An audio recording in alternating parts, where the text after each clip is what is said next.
right. Well, I'd like to call to order our study session on December 3rd, 2022.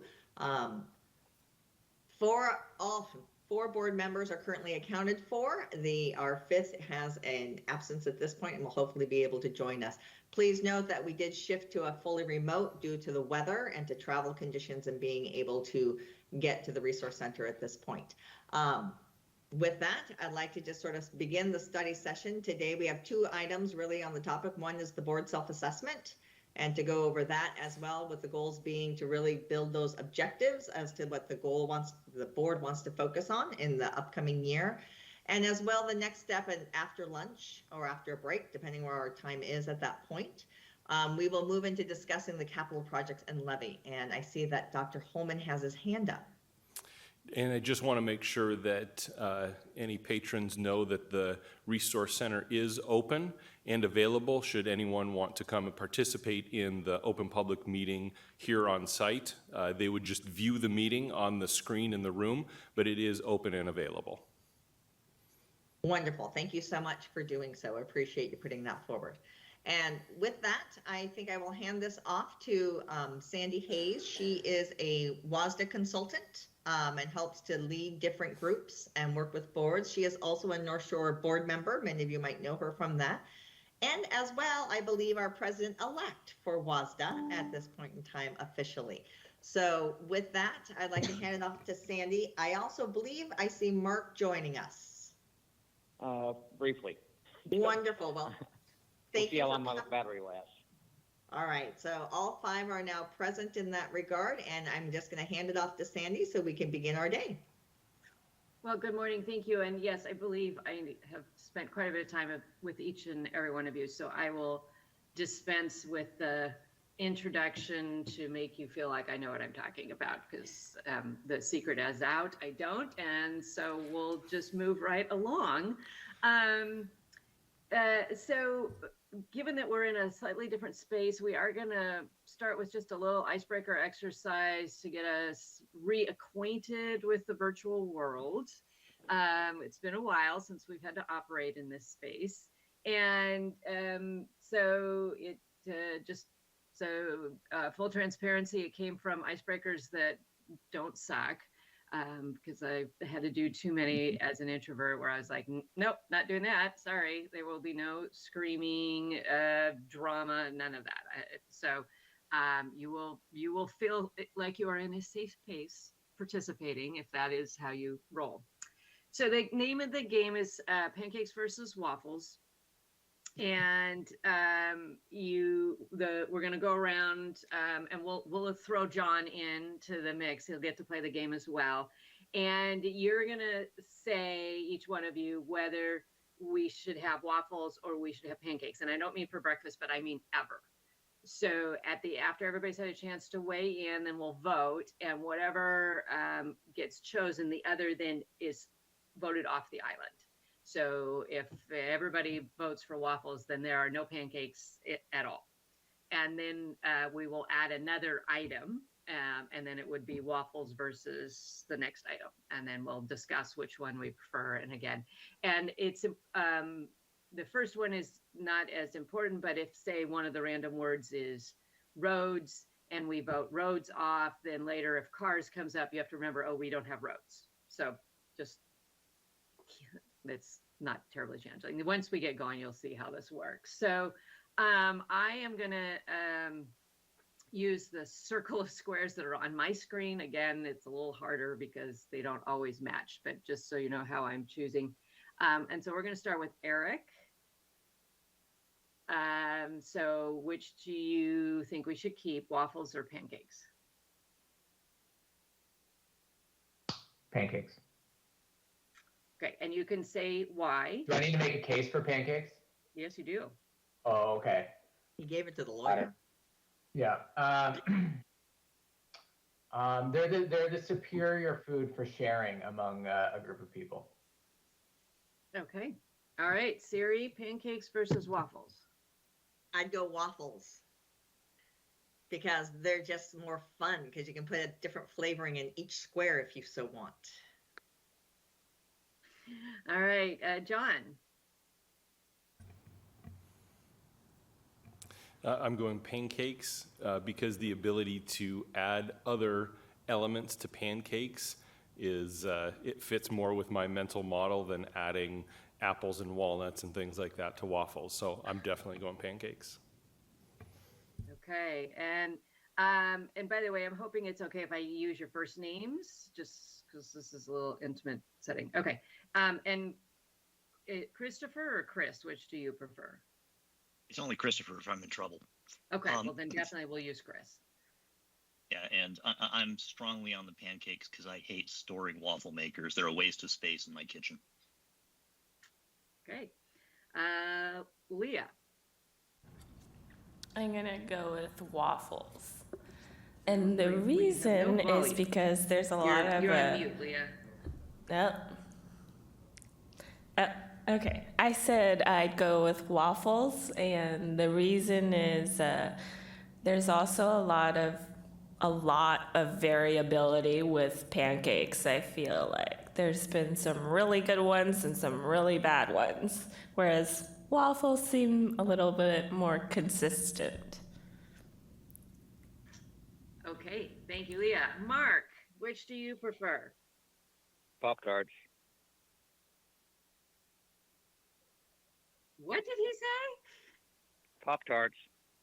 Pop-Tarts is not one of the choices. I can see Well, already. that's no fair. See, this is part of Pancakes. my learning is how you operate as a board. It's an exercise that gives me an insight, and you're opting to vote for something that's not an option. Pancakes. You don't have to. They can be any shape you want them. Okay, thank you, Mark. Okay, so we're gonna do a voice vote, and we're gonna say all those in favor of keeping we're gonna do hands because that's not gonna work. Raise your hand if you're in favor of keeping pancakes, and I believe that's what I just heard Mark say. So, oh, look at that. All right, so we have 4 pancakes. So the pancakes stay. All right. Now, just to explain again where the words come from, I just did a random word generator and pulled out anything that was inappropriate and kept the rest. Yes, because there were some fun. I was like, no, we're not doing that. That's going to produce a weird conversation. So now, so pancakes have stayed. We're going to have pancakes versus glue. So the glue, the adhesive thing that you use to stick things together. And we're going to start with Siri this time. I think I'd keep glue because there's lots of other foods. So I don't really need pancakes. I really don't ever eat pancakes. So I am perfectly content with keeping glue that I do use on pretty regular basis. Okay, John. I'm going glue. As a former teacher, I've seen a lot of glue eaten, and it is consumable, and so it can be calorie intake. Okay, Chris. Now I'm getting into the weeds on this because there's glues, there's epoxies, there's super glues. Where are we drawing the line on glue? Because I can get by without Elmer's glue, but if you're talking about without any adhesive of any flavor, that's a problem for me. So I'm reluctantly in favor of keeping glue just because it was a vaguely worded concept. Okay, Leah. Definitely glue. All right, Mark, are you still with us? I think he dropped off. He dropped off. Okay. All right, Eric. Pancakes, because I don't know. My children make less of a mess with those than glue. Okay, so we're gonna vote again in the chat. Raise your hand if you're in favor of keeping glue.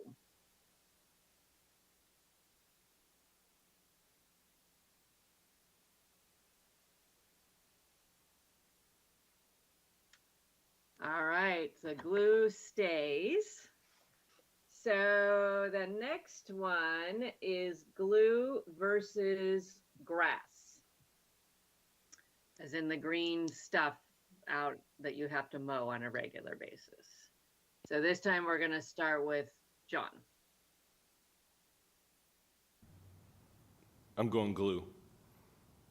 There's alternatives to grass that, while not my favorite, there are some alternatives. There's not a lot of alternatives to fixing things to one another, such as glue properties.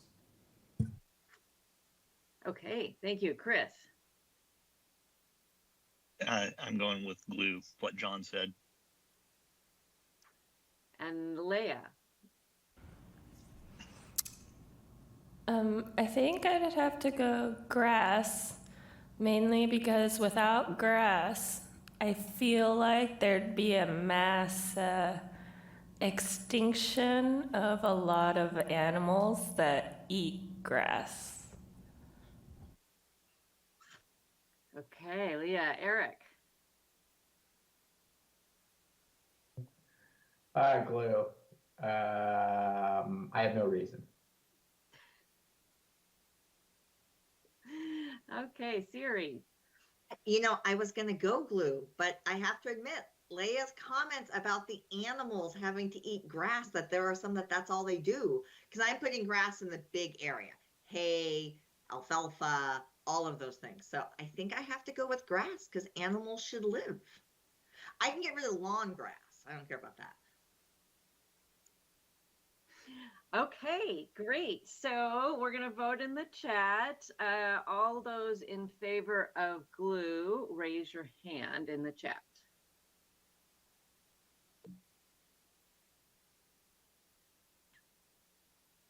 Okay. I was going to say Siri. Siri's forgotten how to vote. Okay, I great. didn't pay attention to what you actually said, and I just went to raise my hand. No worries. That was good. That was a great. Okay, we've got people changing their mind everywhere. Okay, so we're so grass stays, and we're gonna go. We'll do another round or two. So now we're gonna do grass versus dogs. And Chris, we're gonna start with you this time. Definitely grass, because I'm not a dog person. Okay, Leah. This is too hard. I have a dog. I didn't say I didn't have a dog. I have a dog. And you're not a dog person? Right. I'm not a dog person. I have a dog reluctantly. Okay. I feel like there's more animals that eat grass than there are dogs. So I'll go grass. Okay, Eric.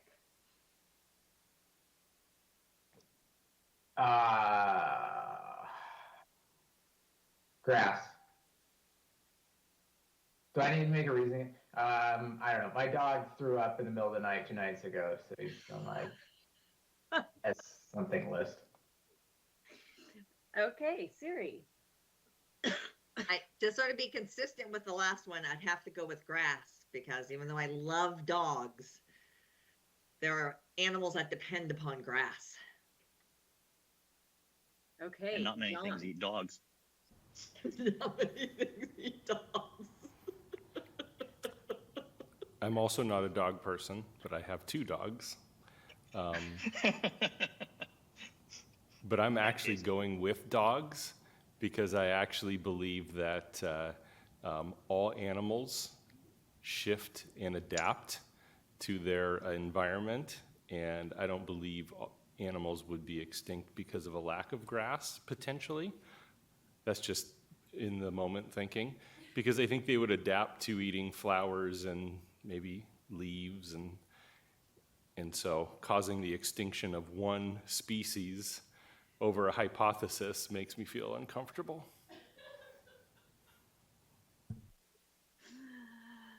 Okay. So I see Siri. There you are. Okay. All right. So we're going to vote. All those in favor of keeping grass, raise your hand in the chat.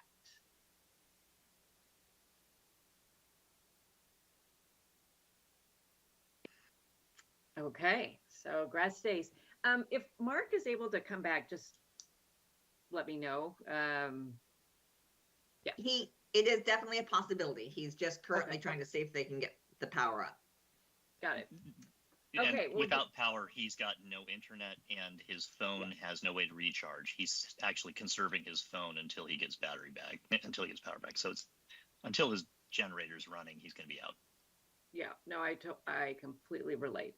Our power outage moment was Tuesday night. So Yeah. totally understand. And for better or for worse, Mark is having trouble getting to the generator in the garage. It involves shoveling, and that is not the most robust household for shoveling. Yes, yes, yes. Yeah. Okay. We'll do one more round and then we'll move on. So the grass made it through. And now it's going to be grass versus computers. And oh, you've moved around on your screen. So we're going to start with Leia this time. Do we get to define computers? We didn't define grass. So I did this with the WASD board the other night, and I had one like, so am I doing this just as an individual, or am I representing my DA area? Is it all? I'm like, oh my Lord, just. This it's the random word generator, and it came up with computers. So. Because I would argue that our phones and tablets are also computers. Yep. Civilization has existed for a very long time without computers, so I'm going to go with grass. Okay, thank you, Leah. Eric. Oh, did you say Eric? Sorry. Yes, I did. Oh, yeah. Grass. I don't know. I hate Zoom and Teams meetings, and so that's why I want grass. Fair enough. John. While I would love to say get rid of computers, we have evolved as a society to a place where absolutely everything we do is functioning because of a computer. We have heat because of a computer. We have electricity. We have communication. Our buses drive. Our cars run on computers. So whether we like it or not, we would be in the 1700s if we didn't have any computer available to us, which some may say might be a nice experience for a period of time, but our entire economy would shut down. And so for that reason, I'm going to go with computers. Okay, The Siri. level of sincerity that John is applying towards this is amusing to me. Or a skillet debate, one might argue. Mhm. However, I will say, as you sort of look through those things, I think I will have to go with computers as well, because if grass can be potentially adapted by eating other things, and that's potentially an option, the computer piece, unfortunately, if they were just a poof, go away, we'd have people die in our hospitals, because, those are running their hearts and their lungs. And so I think it's so integrated. So I guess I'm right. Yeah, we gotta go with computers. Okay, Chris. So this isn't just me being contrary for fun. I'm looking at this from the question of exactly how many people die from each of these choices. And given that grass includes wheat, barley, rye, corn, you're left with cassavas and rice are the two staples that are left on the planet. We would probably lose 5 billion people if you got rid of grass. That's more people than you'll lose if we get rid of computers. So I'm in favor of grass. Okay, So we're gonna vote, and in the chat, raise your hand if you're in favor of keeping grass.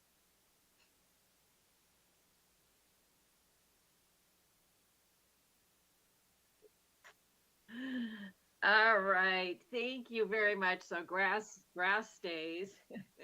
Thank you for participating in that. I know that was a little bit different.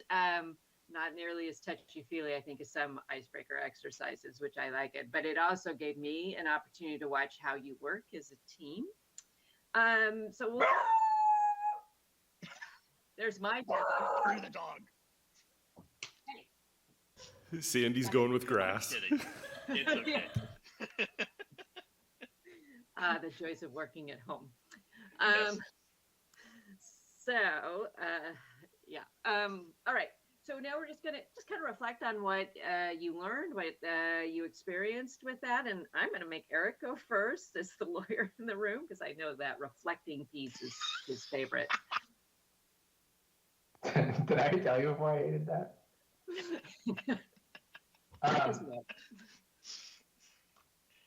What did I take from that? Yeah.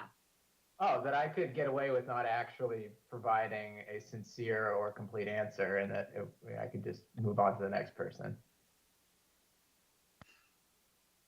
Okay. That's fine. Again, learning as the facilitator. That's I'm doing it again too. So there you Yeah, I go. noticed that.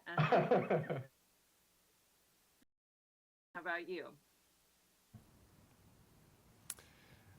While others may not have seen it, I was willing to shift my thinking, but I would have preferred some additional actual evidence as opposed to theoretical proposals. And so if we could have had some more data around that conversation, it would have helped me, particularly that last question, because Chris brought forward 5 billion people expiring, and I think we could also evaluate the computer side of that and how many people within a short period of time would have expired. So like there's some, It would be non-zero. there's some data that I think we could have brought to that conversation.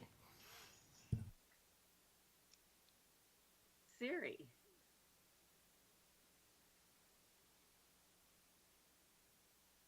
And you're still on mute. I know. Okay. I was trying to find my mouse. Okay.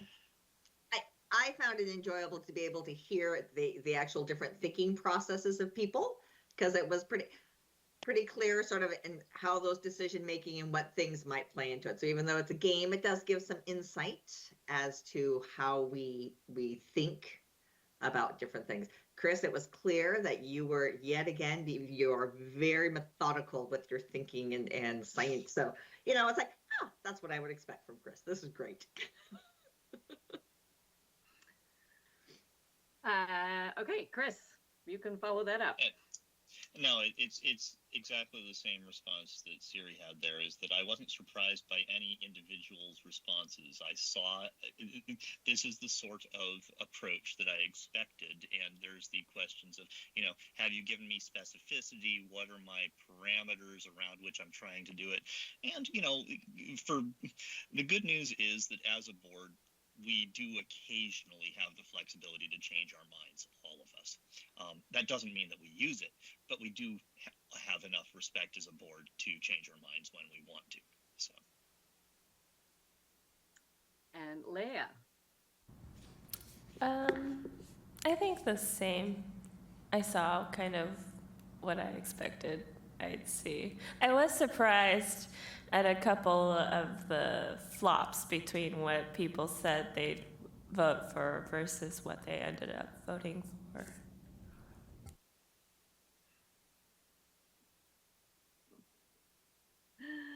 Oh, okay. Well, thank you. Yeah, I saw a lot of the same things. I saw a board that respects each other and a team that respects each other.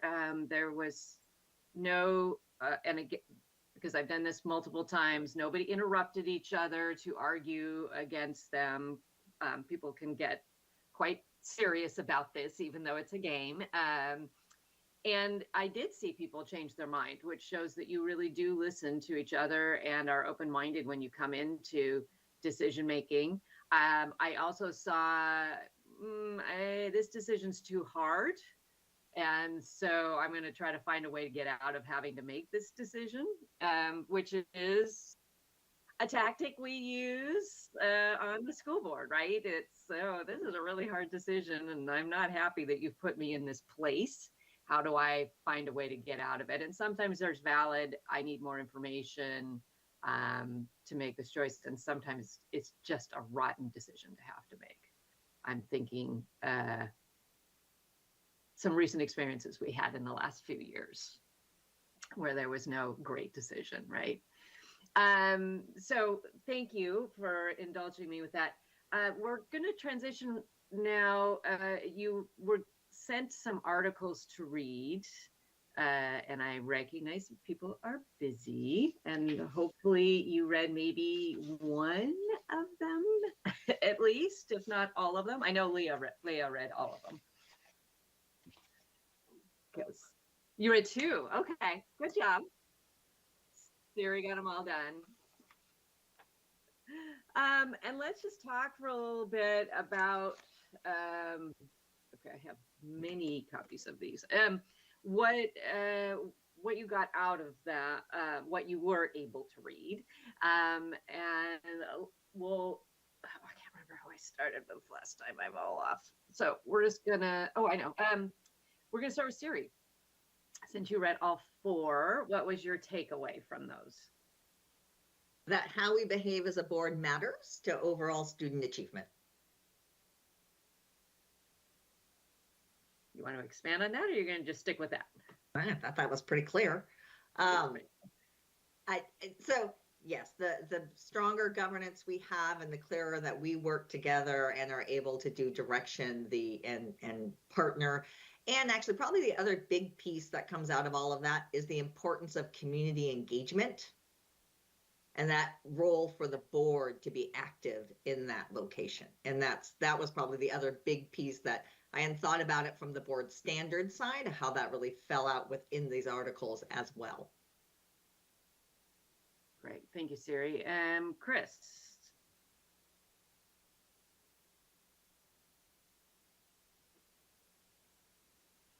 Sorry, I was hoping you'd go in a slightly different order so I could find these articles and have an opinion on them before I copped to the fact that I have entirely failed to notice that there was homework. I am not I retired in June, and I am really having a hard time staying on top of shit. So that's my honest answer. You know what, Chris? That I graduated from law school almost 30 years ago, and that is a recurring nightmare for me, is that I'm about to be called on and I have not done the reading and I'm frantically trying to find it. So I feel your pain there. Fortunately, I'm old enough that I wasn't really frantic. It was more of a, damn it, I really should at least be able to know the title of one of these articles so I don't look like I'm a complete bozo who didn't even open the email. But whatever it came through, I missed it completely. I'm sorry. And it's my fault, not anyone else's. My fault. It's quite all right. I love your modeling honesty and taking ownership. That's excellent. All right, Leah. Sorry, I'm still laughing. Yeah, I think the biggest takeaway for me was the reinforcement of what I've been learning through the past year, through WASDA, as well as working within our board. And so it was just a good refresher on some of the concepts and things that I've heard in discussion and through learning. Great, thank you, Leah. Eric.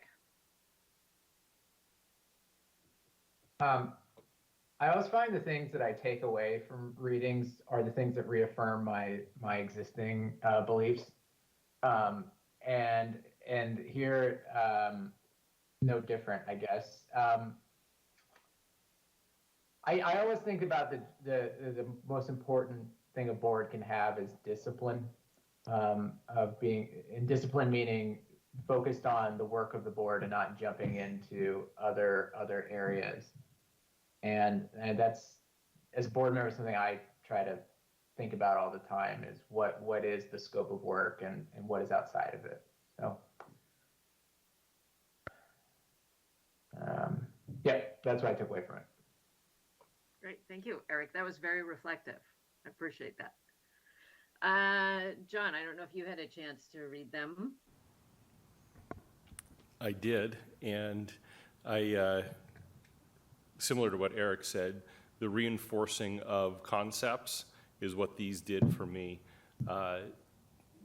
The concept of a board that's collaborative with the community, collaborative with one another, and collaborative with the superintendent around the right work.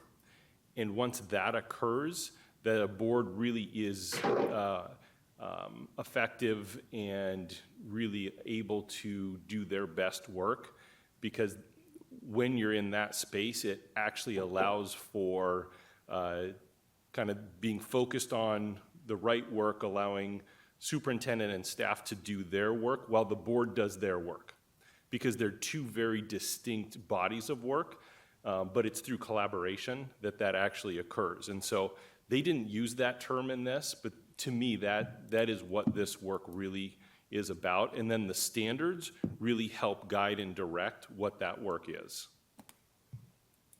So it was more of a reinforcement of those concepts. Great, thank you.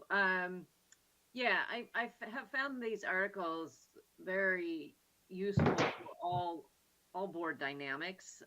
Some boards, we focus on the failure to govern because that is a lot of the practices that they're engaging in. It was not the case with you all. That's not why I had you read them. A lot of what you have reflected is, my hope is just recognizing that you already do a lot of the good things that are best practices, and that is partly related why you're such a high performing district, because you are a high performing board. And so encouraging to keep doing those things. Also, and I've just had to run for a fourth term, and I had to because their alternative was horrific.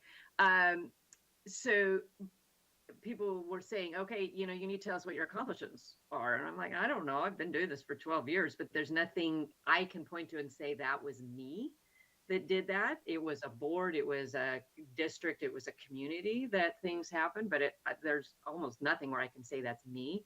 And that's hard, particularly when you're new to a board, because you want to come in and say, I made this difference, I improved things, I helped. You don't volunteer to do this work for our $50 a meeting. Because you don't want to help or make a difference. And so I find these articles kind of reassuring of, I am making a difference by working with others, that does help student achievement. And I don't have to have some specific, I made these math scores go up moment.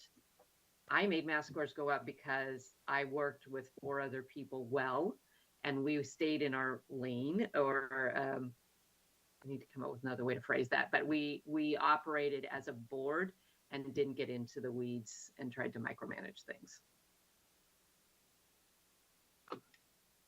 Okay, oh God, finally the dog got in her bed. So there we go. Phew. So I found all 4 articles. I've read them. I agree with them entirely. Perfect. Look at you go, Chris. I'm kidding. No, it's A, B, C, and D. Sorry, I didn't realize that's where the articles were. So, yeah, I'm back up to date now. Okay, great. Okay, see, and the benefits of virtual, you would not have been able to pull that off, right? If you hadn't been honest, you don't know me very well. You. Sorry, they know me, and I'm just being funny. No, I appreciate it. I would have made you turn the computers off at this point, so it would have been harder to fake it. Okay, so the rest of our time together, we're going to be focusing on your self-assessment and putting together goals for the next year. I'm going to preface it by saying I've gone through your self-assessment, and it looks great. There are a few takeaways. There's some nice improvement from last year. There's some nice improvement over the years. So I think what I would like to do is start with the 2-3 pager that Trisha put together last year and kind of talk about where you thought you were last year and what your hopes were for this year and reflect on those. And then we'll spend a little bit of time diving into the details of the self-assessment. And then I really want to spend at least an hour very heavily focused on making sure that we walk away with goals for the next year. So Sandy, FYI, Yes. I don't believe we sent out Trisha's summary to everybody. Excellent. So- Okay. We can do that right now and everybody can see it. How about that? We could do that. Yes. And Or you could just share it on your screen. well, that would involve me finding it. Okay, never mind. So John, do you by chance have it really quick? If not, I will go hunt it. No, I can find it. Here we go. Oh, I can get it pretty fast.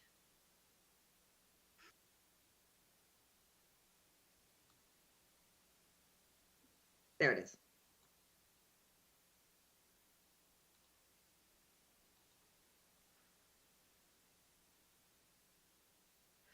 okay. So, while people are getting that, and really it's okay. Oh, Lord, that's tiny. Let's just scroll down to the bottom, the items that the board identified it would like to address in future work sessions.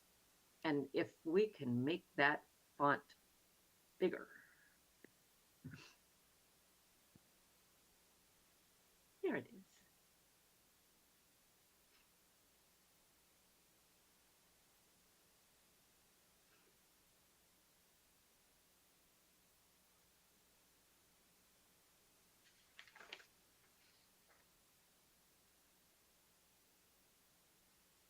Siri just emailed it to all of us as well. Okay, great. Oh, and so did John. Okay, well now everybody's We are got many doubly copies. effective. Okay, and really for the purposes of this conversation, and yes, feel free to skim the first parts, but what I'd like us to spend some time talking about is the items you identified that you would like to address at future work sessions, and just spend some time reflecting. Did we do that? What do you feel like got accomplished? And the reason I'm asking that is I know there was a little frustration that maybe goals weren't put together. And so let's talk about, did this do the job of how it was formulated? And did you in fact have goals that you checked off over the course of the year? Or did this get basically put on a shelf and we need to come up with a different way of structuring goals?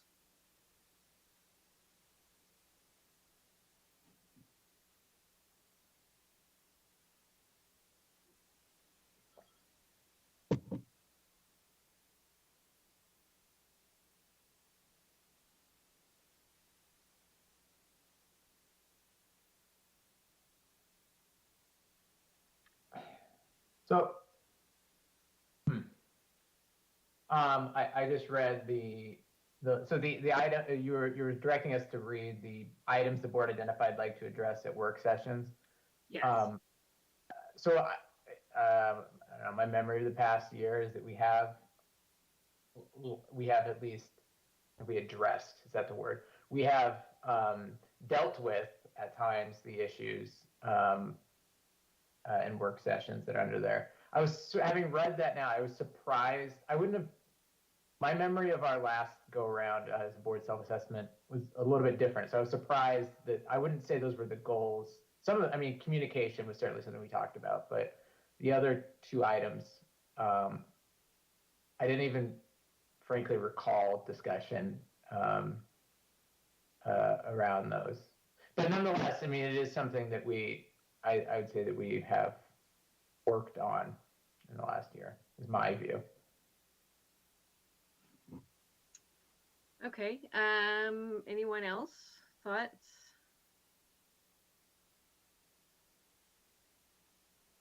So So I would say, yes, we have worked on these around in different ways. There hasn't been anything systematic in some regards. I know effective communication has been, we've talked about how do we deal with emails coming in and how do we work through that more effectively to make sure we close that loop. I think our operational expectations, we hit some of these things as well. Roles and expectations, I think, again, it hasn't been a conversation where we really walked through those specifically, but they are sort of playing out in different ways. But I know that that's still a question that we have. So those are so this was helpful to me, I will say, as president and coming in to do the work plan. I did pull these back out to say, where are we at with some of these? And are there some of the things we need to do here and work on?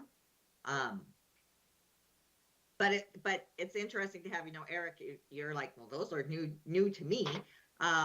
That's what my sense was. I wasn't sure there was board agreement around all these things. And this was really Trisha's interpretation of the conversation she heard during that time. So I think that's the piece that I would say. I'd like some consensus from the whole board in that going forward. And we were never able to do that follow-up workshop to be able to get that consensus piece. So we use this as the proxy.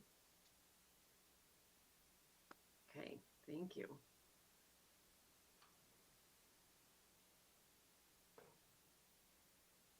Leah, I know you were brand new, but do you have thoughts? I think I fall somewhere in between Eric and Siri. I remember some of that discussion. This is really loud. But at the same time, I feel like there is some pieces that were slightly surprising in this summary versus kind of what I recall of our discussions, with the caveat of I'd been in my role for like a week at that point, so my memory is a little hazy. Thank you. How about you, Chris? I remember conversation on the communications.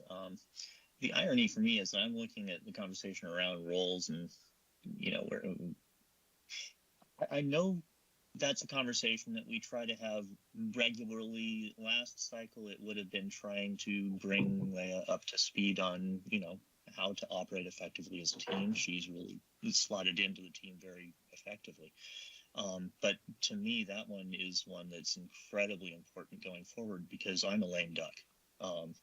I'm in my 15th year on the board. My son's about to graduate, my youngest, and there's a very real chance that I won't even be living in the district next year. So it's something that, operationally, I will not be on the ballot next November. So to me, the continuity challenge is very real right now, and trying to figure out how to solicit qualified candidates out of the pool of people I've made contact with over the last decade and a half is a big deal. I feel like we've got a pretty solid culture, but if it was a big turnover for us, and we'll have three of the 5 positions will be on the ballot next November. That could be a big turnover. And so preparing the board for that turnover, preparing the system for that turnover. I feel like we've got a good culture, but I'm just not entirely certain that culture propagates on paper. So, but again, it's one of those things where it's like, sometimes when the student is ready, the teacher will appear, and all those other fables. But this is something where I'm out, and hopefully we'll have qualified people show up. So.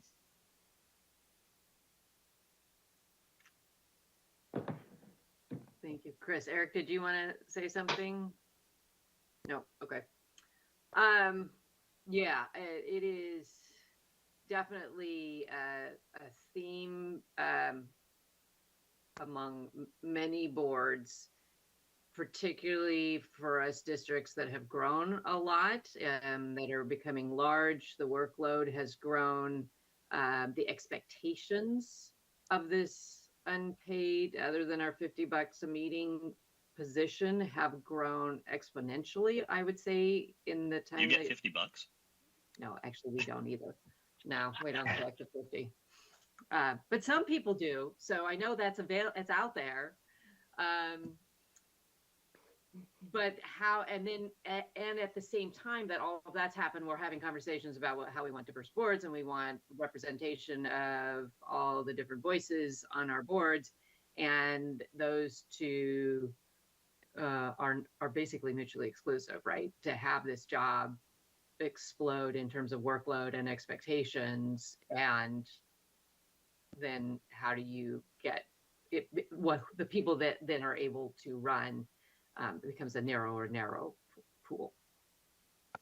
So that definitely, I think, is a conversation that's worth having after we go through this. John, your hand is up.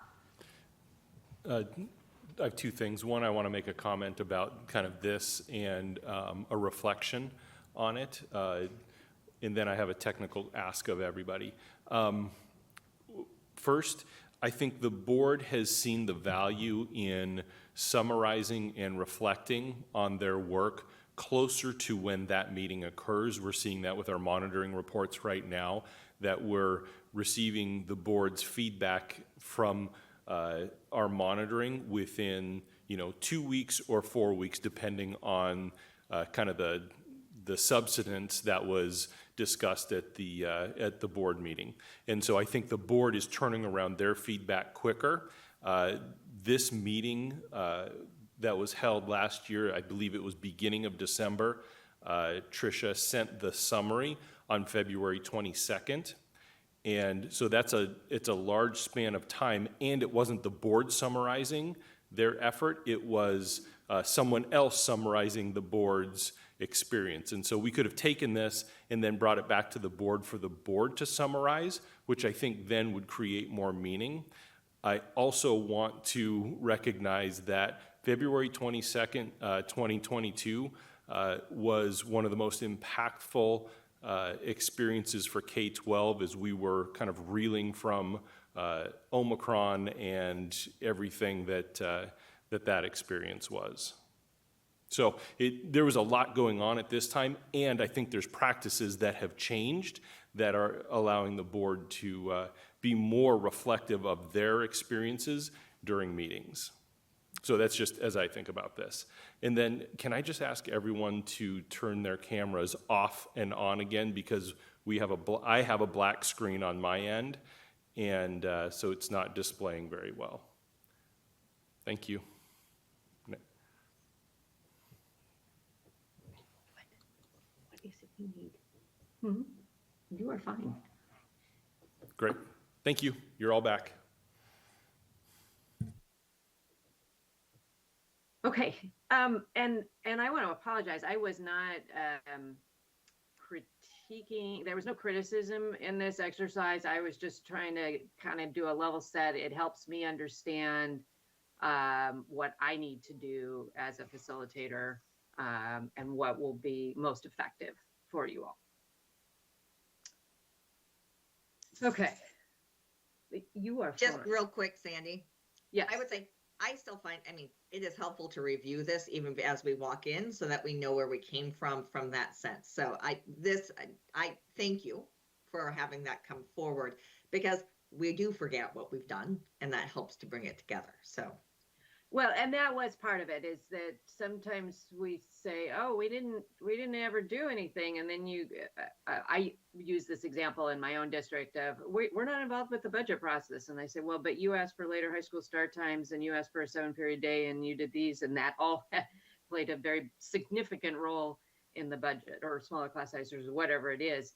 But if you don't point that out to people, they don't ever see the line between what they've asked for and what has happened. So that was part of mine, was also just to see, did you in fact go through these goals over the course of the year? Because that's the other option is, wow, yeah, I guess we said we wanted to do that, but we haven't talked about it at all in the last year. So thank you. That was helpful for me as well. Okay, now I don't know that I've got screen sharing ability, but let's pull up, if somebody could pull up the self-assessment report from WASDA. And if any, and I know you've all done a deep dive into this ahead of time.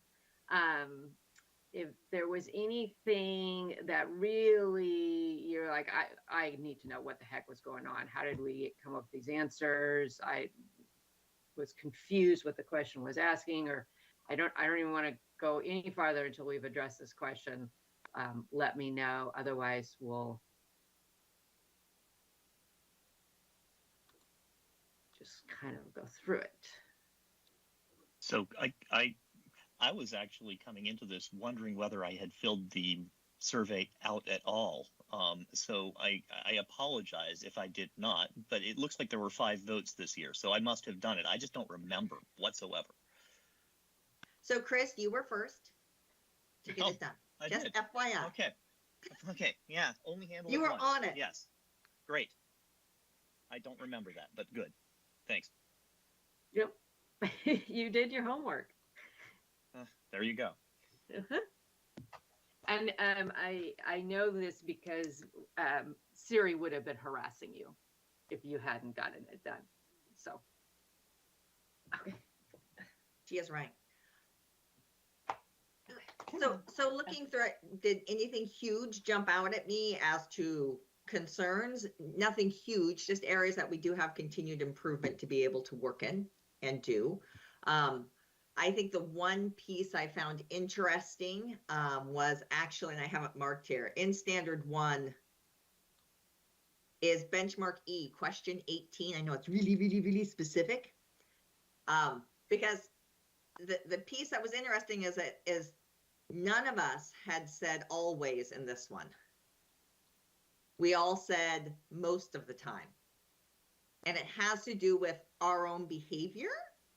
So I was intrigued right there that is we still said most. So it's an interesting concept because that's when we truly have control over that it should be all the time. And all of us agreed that we don't do it all the time. So it's an interesting piece of this. So it's not it's just an interesting piece. It's not huge, but I was intrigued. Yeah, I would say as self-assessments go, overall, this is supposed to be better, but I'm not sure. It's a very good looking board self-assessment. You are in alignment and you do a lot of very good work very well. But let's take a moment and just ask this question, talk about this question. I think this is a good jumping off point because it helps to understand were you thinking about yourself? Were you thinking about the behavior of other board members? And is it specific to one of the people listed, right? Is there a concern about how we're treating each other? Is it a concern about how staff is being treated?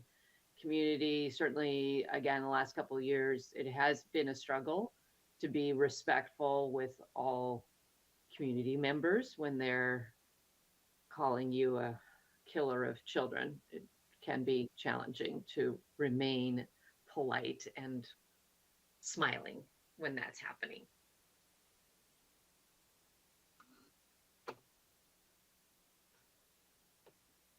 Siri, I agree with you. It is interesting that this was a unanimous most of the time.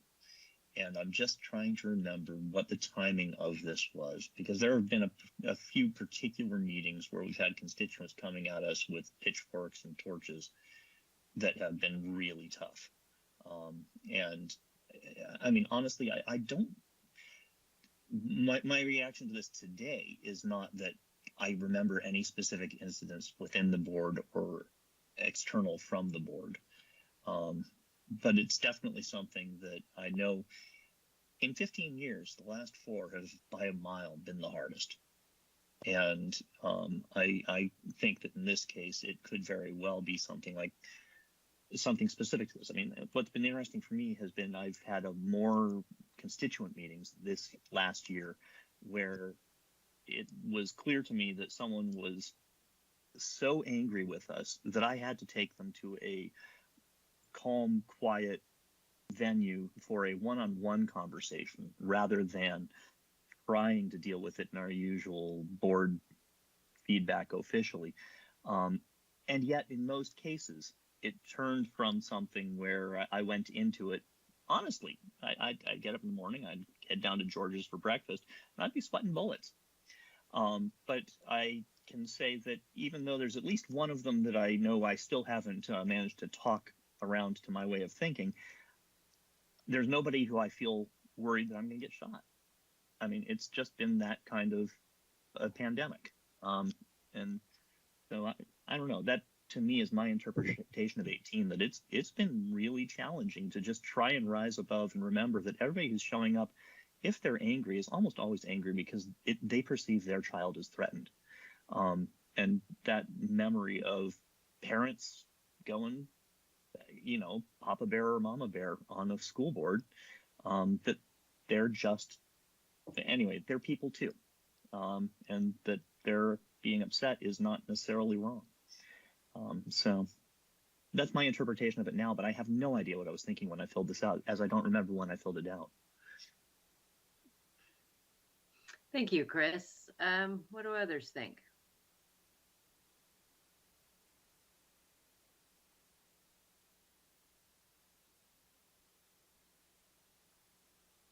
I'll talk. I don't know. I didn't think this was a particularly. I think I'm going to push back on the premise that Siri raises. This was a noteworthy question. I think all the time for anything is hard, particularly when it's one when you're gauging your own behavior.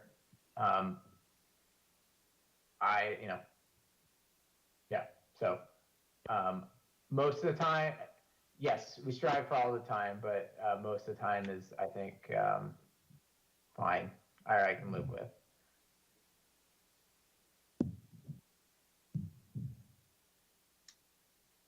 Siri or Leah?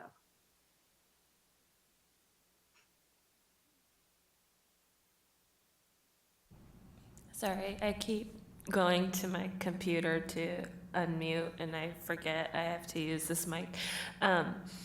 So there's a lag.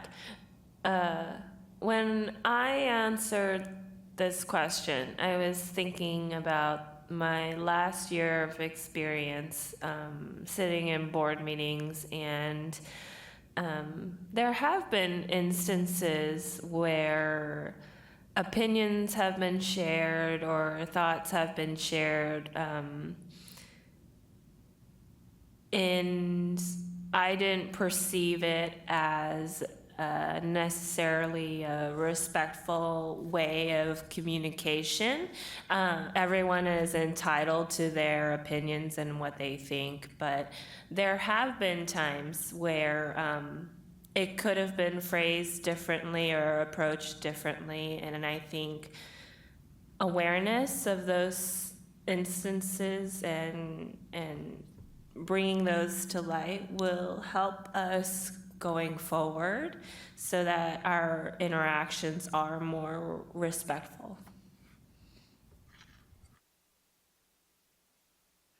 So just for my own clarification, Leah, are you talking within board communication?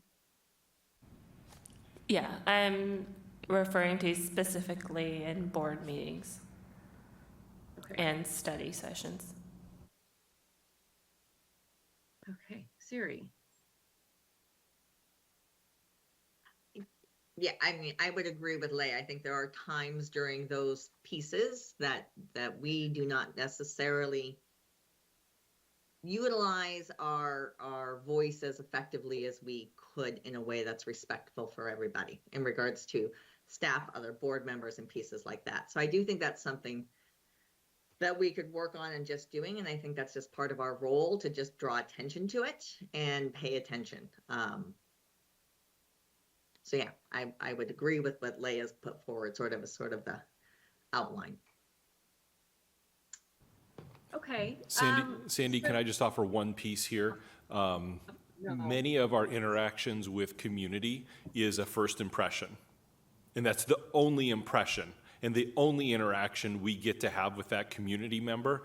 And so while yes, most of the time is good, we don't get that interaction back if it's disrespectful. And then that is the mental model that person carries with them about the school district. And so I would argue that this could be as important a thing for, yes, the board and all of us, because we don't oftentimes get second chances to develop and build relationship because, you know, our connection with community oftentimes is around difficult topics and issues and concerns. And so that first impression is lasting.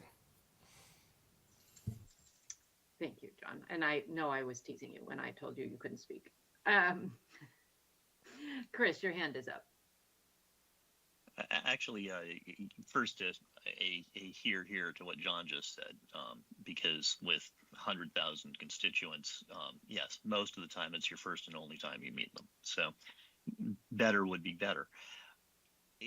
Interestingly, this is one where I sometimes wonder about the interpretation that we put on these things. And one of the things I always live with is a concern in our board meetings for board member interactions is simply that the ability to disagree respectfully.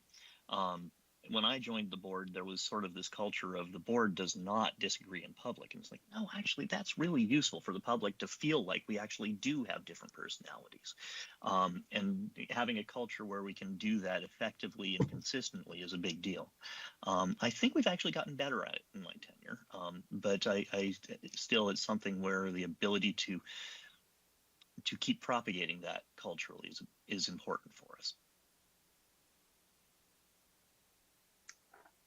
Great. Thank you, Chris. So, yeah, my philosophy of the board self-assessment, it is not about the individual questions. It's about the conversation that it produces. And so, I mean, some of them, you know, are really specific, but and particularly for those of us on policy governance, hard, but it's about using them as a jumping off point of conversations that we really don't have the opportunity to have as we're approving warrants and the personnel report and easements.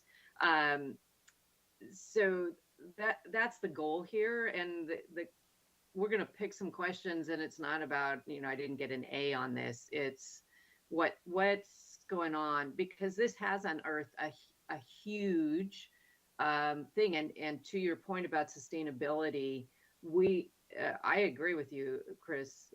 Hold that thought, Eric.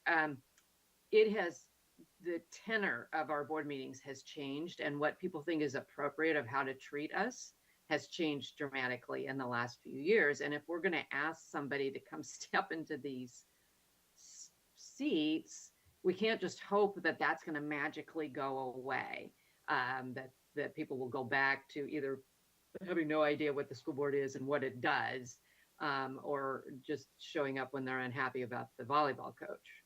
Right. So we need to, I think, I don't want to use the word codify because I'll get Eric all worked up, but we need to create, again, sustainable practices or put in writing what are ways that we as a board are going to behave and have practices to handle those moments when people do come in and start saying terrible things, not only about us, but about our students, and how are we going to handle those. And it's a good idea to plan ahead of how you're going to have that, so that if somebody new comes in, they're not sitting there going, oh my God, this person's saying horrible racist things about our kids, and our kids are sitting right there watching, and they don't, right, you know, and how do I handle that moment? So I think that's a great, we'll dive in more about the specificity of how we want that goal to be, but I think this is a really good thing to work on, particularly over the next year, when you've got 3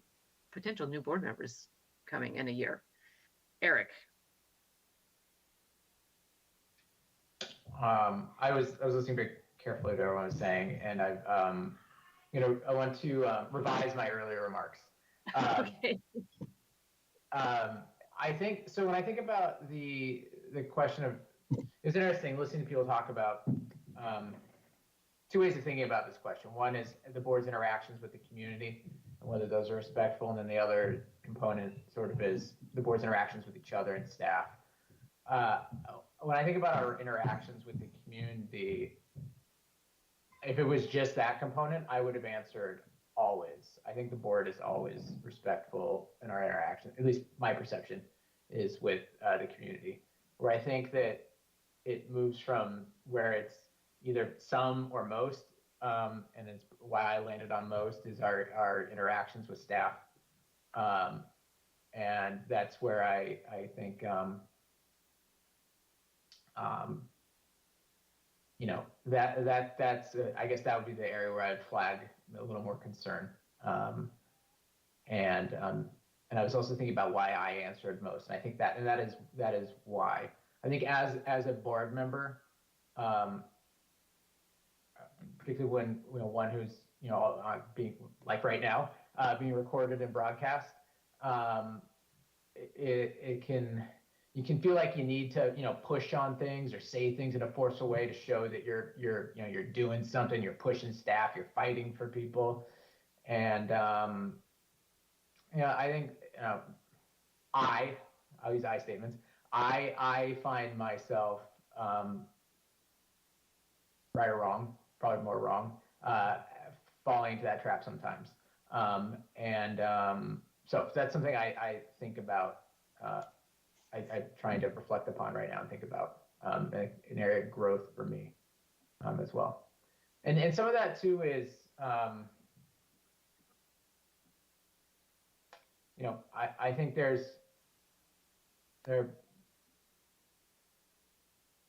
are potentially better venues of asking probing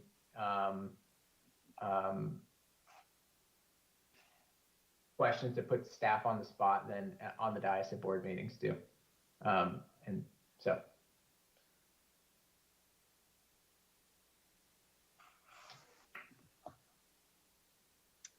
I'm not sure I made a concrete point there. Thank you all for allowing me to think out loud for about 90 seconds as I babbled on. No, you did. Being on a board is kind of like being parents of a newborn, right? And you're not sleeping, and this really cute thing is keeping you up all night and won't stop crying, and you're really, really angry at it because it's ruining your life, but it's cute and it's helpless. And so you take it out on your partner or whoever calls on the phone or what, right? And so we've had a really stressful couple of years, and it's normal that somebody's come up and yelled at you, and so you, or Facebook, right? Think, we gotta love our discussion pages and the crazy things that people say. And so you do feel like, well, now I've got to address this from the dais, and so I take it out on staff, or I take it out on fellow board members, that frustration that you're feeling. I think it makes sense, but acknowledging it is the way that you start to move that dial in a different direction. Chris.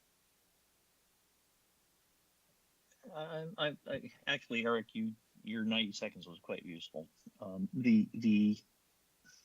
One of the things that we agreed to do this year, and it's a fundamental cultural shift. I mean, a lot of things with the pandemic shifted of necessity. We went online, period.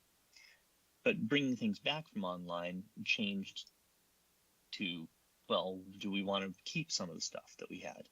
And so for our board, we're now broadcasting all of our study sessions. This is a new cultural phenomenon. And it's something that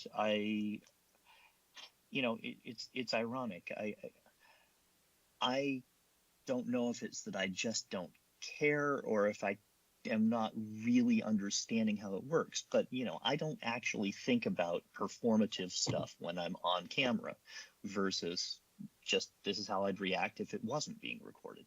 But I understand that that's actually something where someone who's brighter than I should be thinking about that.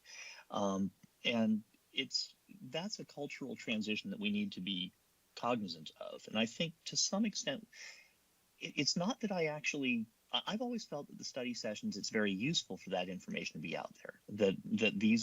This is getting the deep dives into topics that people care about, and for people to be able to go back and watch our study session on topic X is really valuable to the community.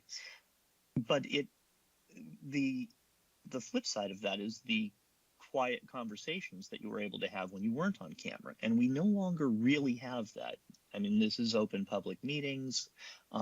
There's no place for us to have a conversation as a group about something quiet. I mean, if we actually wanted to, let's say I wanted to chastise Eric for becoming too much of a curmudgeon like I am, there's no time in our official schedule to do that. And that's something I think is going to be an interesting challenge as the board moves forward. It's not a challenge I intend to deal with. I expect it to become a real challenge after I'm long gone. But it remains something where the structures for how you maintain the interpersonal relationships and are able to joke with each other.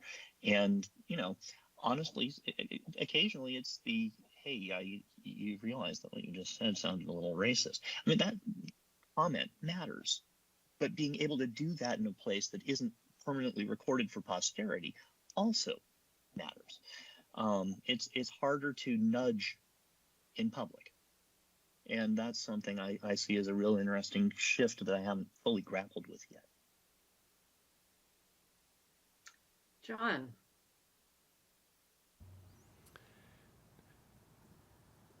So part of today is about the board setting goals. And so I'll probably be involved in the conversation and dialogue, and then I'll let the board take the goal piece and develop that.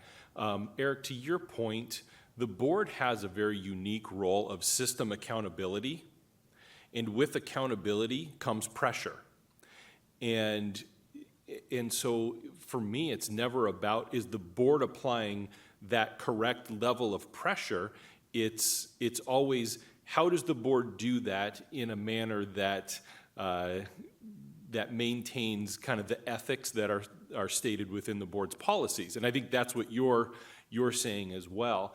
And so I think that's an important component, because it shouldn't be about comfort of people. It should be about, focused on the accountability and the direction we're going. And one of the challenges for school districts is change is very slow progress.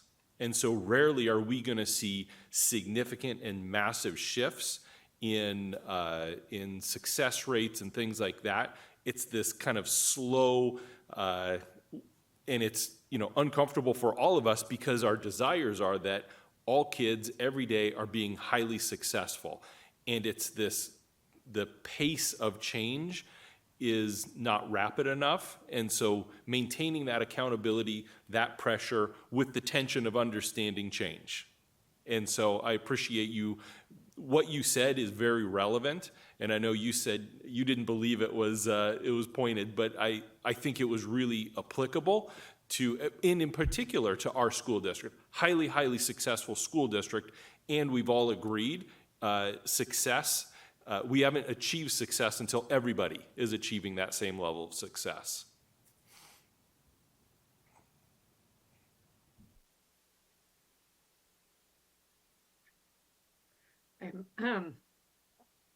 I have a tendency to jump into problem solving, which I know is absolutely not my role. And so I'm just going to own it. So we've had cameras at all of our board meetings and study sessions for almost a decade now, thanks to a gentleman in our community who was coming and taping all of our board meetings and study sessions of his own volition, and then posting them to YouTube after doing some creative editing. So we had to start taping them ourselves so we could do that. So I'm going through in my head, because we have a completely different composition of the board than when this started. And yet we have formed a trusting, respectful relationship with each other. And so I'm trying to figure out how that happened, because we've had to have our whole existence has been on camera. And we've been together, the five of us at this point, for 6 years.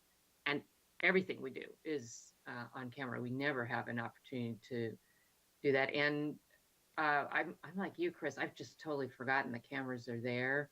I'll meet with a person like, okay, you're going to be taped. I'm like, yeah, oh, okay. Yep, I feel like I've got them in my house at this point, right? So I don't know. I don't know how that happens, but I do know it does. That and one of the keys is getting people off of the need to perform while they're on camera, right? I'm performing for my constituents right now. Look at me, I'm getting something done. I'm taking down that staff member, raising that concern or arguing my point, and that how to get away from that, because that, as we saw with the articles, that's not how the work gets done. And it is slow, right? And it does take time, and you just have to create that culture of trust and respect with each other and with the system, that things are moving forward. And again, you have a very high performing district, so there isn't really an issue of, well, we have to do this because look at our test scores and how terrible we're doing. And then the other part, not only is it slow, but you're already so high performing. To make that difference is really hard, right? We encounter that in our own district, right? We're at 95% graduation rate. We want to get better, right? To move that needle up 1 or 2% is so challenging. And the work that's involved, if we were at 75% graduation rate, we can look really good and raise our rates by 5%, and it doesn't take it just takes some focus, right? So, all right, I'm now just pontificating. So I don't know what the answer is, but it is the world that we're in. We're not going backwards. We're not going to not be videotaped anymore. Well, okay, that's a really old term. We're not going to be recorded anymore. Chris. Well, I think, and this is something I think is more, performance is something that's important. There's a bit of performance from the perspective of, when I first started attending school board meetings, one of the things that sort of pissed me off is that nobody seemed to disagree. And so I find that a little bit of performance of differences of opinion is very useful. But again, for me, it's not performance because I'm just not bright enough to keep that simultaneously in mind with my opinion. But it's something where there's this interesting challenge we have of trying to speak with a shared voice where we have common opinion, and trying to find common opinion when we don't have common opinion. And the latter is the thing that's really hard to do in a public meeting where you're conscious of being broadcast. And it's not something I think that we can solve. It's just something where I think it's important for us to be able to keep it in mind that, yes, if you disagree respectively in public, respectfully, is because where the difference between something that I find useful, I find persuasion useful, find conversation useful, but performance for a constituency that's watching us, I don't find useful. And sometimes that has happened in the past. I'm not sure that it is something that can be avoided. Each of us has specific dimensions of the district that we think of ourselves as the prime representative on the board for that team. But it's definitely something where I just, maybe it's something that whoever's got the gavel is going to have to be aware of. Okay, is this a performance? Do we let it play out, or do we call someone on the performance? Are you adding to the conversation, or are you making a statement for the soundbite later? That's just the reality of what happens with these broadcast meetings. So anyway, it's going to be a real challenge to work through. I do think it comes down to fun though it is, actually enforcing Robert's Rules of Order is something that's got value when you're stuck in a system where you have to interact publicly. So, but yeah, all right. I don't know that we need to dive any further on this topic unless there are other opinions. Yeah, I agree. I think it's a good time for a break. As we'll move to a different part of the self-assessment. We will come back to this, and I think you've hit on kind of the crux of the matter is that it's that fine balance between disagreeing respectfully on the issue in front of you is your job, right? That we are going to have a conversation on what we're going out for a levy or a bond, and what, you know, the robust conversation, what do we think the community can bear and what do we need to spend it on, and that is your job. It's somebody starts going off about something they saw on Facebook that day and it's not even on the agenda. That's the performance component where they think, see, I'm bringing this issue forward and look, I'm doing my job. That's not the job. But learning to differentiate between those two behaviors is key, right? Because yeah, you're absolutely right. You need to find a way to have those conversations and not always be in agreement on what you're doing, and the trust and respect from the board that grows as you would do this work together, versus the moments where they're just performing for the camera, right? I call it the free venue. You know, we're a free performance venue, right? Okay, so let's take a 10-minute break and kind of we'll noodle over how that is going to be created into a goal, but we'll come back and we'll look at. So when you come back, take a few moments to look through the rest of the board self-assessment, see if there's something else we want to jump into. All right. So 10, 12. Okay.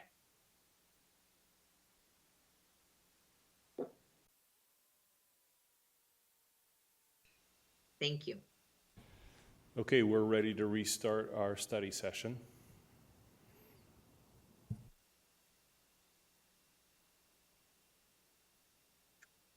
Okay, welcome back. Just to kind of summarize where we're at, we're going through the board self-assessment, using it as a launching pad for the conversation about work we're hoping to do over the next year. And we've really come up with some nice framing of our goals already around sustainability of board roles and what that we want that to look like going forward. And the topic we just kind of wrapped up was how we treat it was kind of under the frame of treating each other with respect, but really how we're communicating with each other, communicating with staff, communicating with the community in a way that is respectful in this era of anger towards school boards, and in the context of a large district that things move slowly, and how we get things done in a way that actually gets things done, and it's not about just performing for whoever may be watching us. That summarized, is that what others feel like was the conversation? Does that reflect what you understood? Okay. I always wait for those moments like, no, we talked all about dogs. What were you? Yeah, anyway. Okay, so did people have a chance to kind of go through the self-assessment? Is there anything else? There's kind of a big bucket, but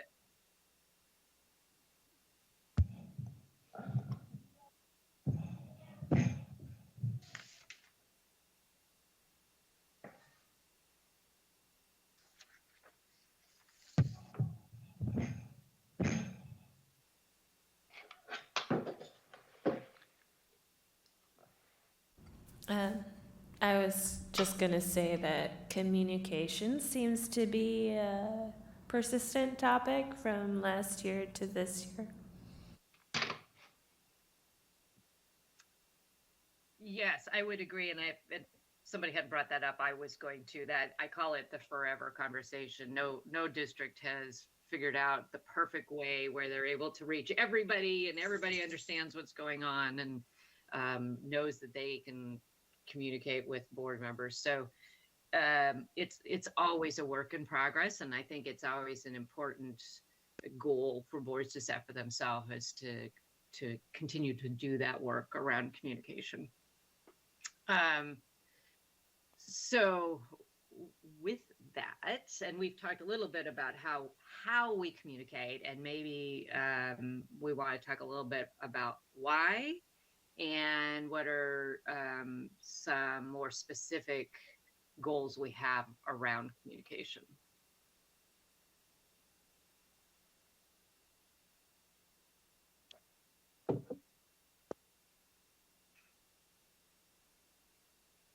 So when I look at the results when they rank them, and we look at the ones that the 10 at the bottom of that ranking, several of them touch onto communication in different ways. And we have spoken about these, seek public input during the budget process. We've talked about that, and the goal is to do additional work in that area. Follow an effective process for responding to questions and concerns, comments, or feedback from citizens, right? That's been a piece that we're still we have a written process, kind of, but we're not consistent in what we do, and we're working to try to do that. So I still think that piece is still, and clearly we as a board don't believe we're quite there yet either, because that is where we actually rank that the lowest in that. Communicating proactively to disseminate information that addresses issues throughout the system and community, and that's from a board perspective we need to be thinking about. So those are the pieces that I think about in regards to the communication that I saw through here, of areas we could think about, and how to build those processes into the board work plan. Our linkage sessions has always been the hardest piece to consistently do from year to year to year. And to build that into practice, we tend to ad hoc it in, and then it disappears, and then we ad hoc it back in, as opposed to it just being a practice that we do as a board. So as I think of what you said, Chris, of concerns of turnover and those things, the more we build practices as just a way of being, that's the part of the board's work, then that can move on with regardless of what individual sits in that seat.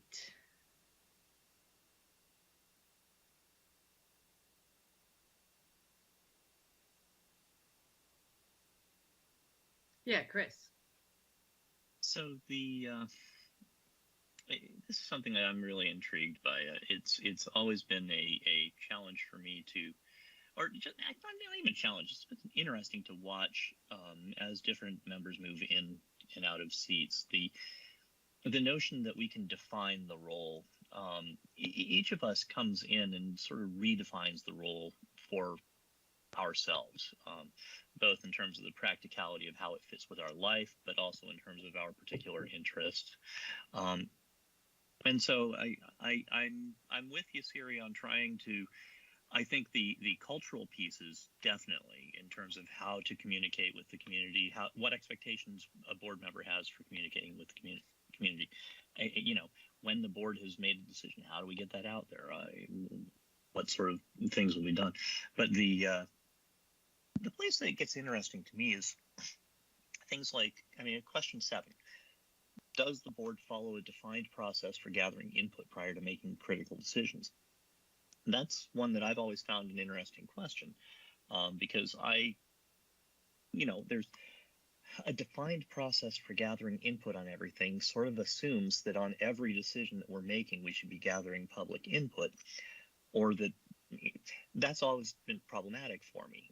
Part of the deal, as far as I'm concerned, is that you explain to the community why you would like to be a part of the school board, but that you don't go back to the community to figure out what you think on every topic every time that there's a question that comes to the district. I just don't. Sorry. Maybe it's just that I don't like people all that much, but I don't think that's a productive way to be a board member. But that's a conversation that we can have around these things. So, for me, is there following a defined process for gathering input, I'm not actually convinced that we need a defined process for gathering input for making critical decisions, because there are different categories of critical decisions, some of which really do require public input, some even legally on the budget. But there are other times where you have to make the decision and there isn't time to make a defined process. So I don't know. I'm conflicted about some of these, about whether or not I actually care about them being in the lower scoring set of questions. The other one that's an example for me is actually collaborating with colleagues across the region, state, or nation. While I appreciate the value in having somebody on the board carrying on that role, I personally have much more interest in collaborating with my colleagues to provide guidance to my board than collaborating with colleagues across the region, state, or nation regarding much of anything. So it's an interesting conversation to have around what are our priorities, and are those priorities something where we expect every board member to have the same priorities? I'm not certain that that is actually a valuable thing for us all to have the same priorities or the same job model for what we do as a board member. And I will cede the talking stick. I wonder if we want to take a moment and talk about what we mean by a defined practice. Because I think the automatic assumption is that you go out and poll the community every time you're making a decision. And maybe a defined practice is policy governance or our strategic plan, right? That when you have a critical decision, you've had the community input from the strategic plan, and you say, okay, based on what we've said is important as a community, then this is the way the decision needs to go. Or we've received the community input when we put together policy governance and our policies. So now when we're making this decision about X, we are referencing, what our policies are telling us to do. That can qualify as a defined plan of how we are communicating with or how we're checking with the community, and that it doesn't necessarily mean that every time you have a decision in front of the board that you have to go out and poll your community. Or it can be that you have committees set up and that they report out, right? We've got an enrollment demographics task force that meets regularly, that's got staff and community on it, and then they report, we get minutes. And so it can have a broader definition of what that may look like, but then having that clear to everybody, this is why we are making these decisions, is because it is based on this resource that was developed by our community.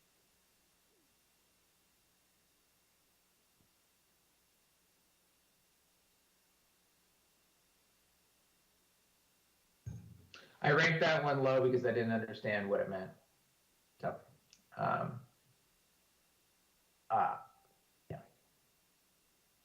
Fair. Probably should have marked unsure. I don't know. I don't think the board needs I just don't know what that means. So I guess I don't want to say what I think and don't think. I don't know what a defined process would be. I don't know what decisions we'd be referring to. I think it just depends. I think Siri has something to add, and then I'll start talking more. Okay, I'm gonna hold you talking more. Yeah.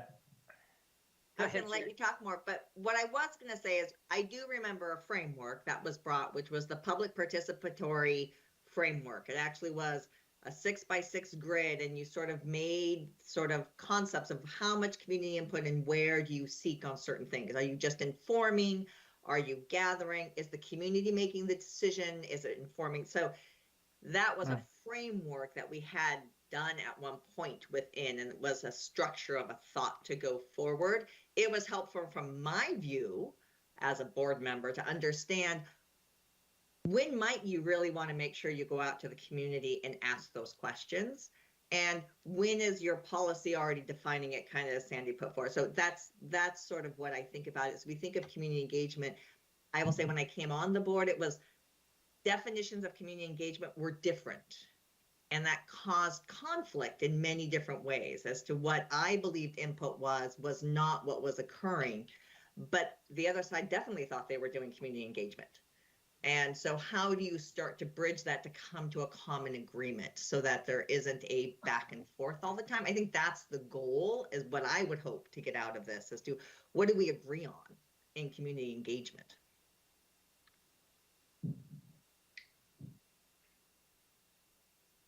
But that's a framework. That's what I just wanted to say. So please. All right, Chris's hand went back down, so I'm gonna throw it back to you, Eric. Well, I'm just kind of wrestling with, like, what are the critical decisions we're all thinking about here when we're answering that question? And I don't know the answer to. I mean, I guess when I think about, like, okay, what are the when I think about critical decisions the board makes, bond and levy planning. I mean, I just think those critical, those critical decisions are so disparate that okay, I think the board should have a process for gathering input prior to making those decisions. I just don't know that it's a process that applies across all. I think so. I don't know. And I think I just don't know what to do with this what to do with this question or this discussion right now. I think somewhere. So Siri, I have a vague recollection of a 6x6 grid, but that's one of those things where I personally have always had a compass as for, there are pieces, budget, especially. I mean, it happens about once every 5 years. We have to make budget cuts. That is absolutely critical that we get public comment in some sort of formal way.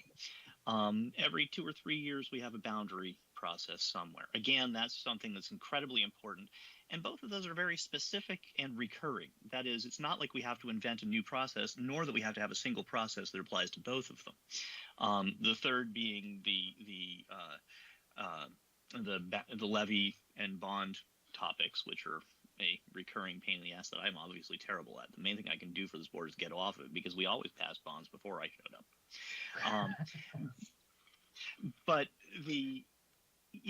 this is something that, there are pieces of it where really important bits that are recurring make sense. And yet I don't think there's any sort of a framework that could have prepared us for the damn pandemic. As far as public input in any way, shape, or form. So there I get more into the question of, I do like the notion of trying to frame things in terms of, here are our policies, here's our plans. In communicating, I mean, sometimes if you have to move fast, you have to communicate post hoc, and communicating that stuff post hoc, but always trying to refer it back to, here's the values that we agreed on that have led us down that road. It's something I recognize. It's not something I do because, doing homework is one thing. Trying to self-reflect, I'm not good at that. But when it comes to actual follow-up communications, that's really my weak point. So I'll hand the talking stick to Mark. No, you can do that. Be quiet. Sorry, Mark. Thank you, Chris. I think what we're looking at really, and what I've been hearing, is the idea of input at specific points, at strategic points in the planning process, the business process, and that's fairly well defined. Whether it's a bond and levy, whether it's border changes, whatever, that's fairly well a given. I think one of the things we don't do well sometimes is the monitoring and receiving input on a regular basis, just I mean, if I know it's a very imperfect tool, but I monitor. I'm on all the HOA Facebook pages. I'm on all the parent pages. I think, unless I missed one, and I try and monitor what's going on out in the public, and not necessarily always inputting. To be quite frank, I try and just stay on the sidelines and listen. And I find that I can put out, if I catch something at an ember, and I can pass it on to John or whoever, and say we can put this fire out really easily when it's at an ember, but when the house is on fire, we're SOL. And so what I try and do is engage a lot on a personal basis with folks. And so when they have a situation that they're complaining about, before they come out with pitchforks and tar, I can alert the rest of everybody, and especially John, when it's an administrative issue. And again, that's not when we're talking borders or budgets or bonds and levies. It's just that every day-to-day sort of thing. Eric. I'm glad Mark brought that up, because I have the opposite opinion. And I got off. One of the reasons that I closed all my social media accounts is that I felt like it was impairing my work as a board member. That focusing on the communication that was raised on Facebook, or was not for me, at least. I felt like it was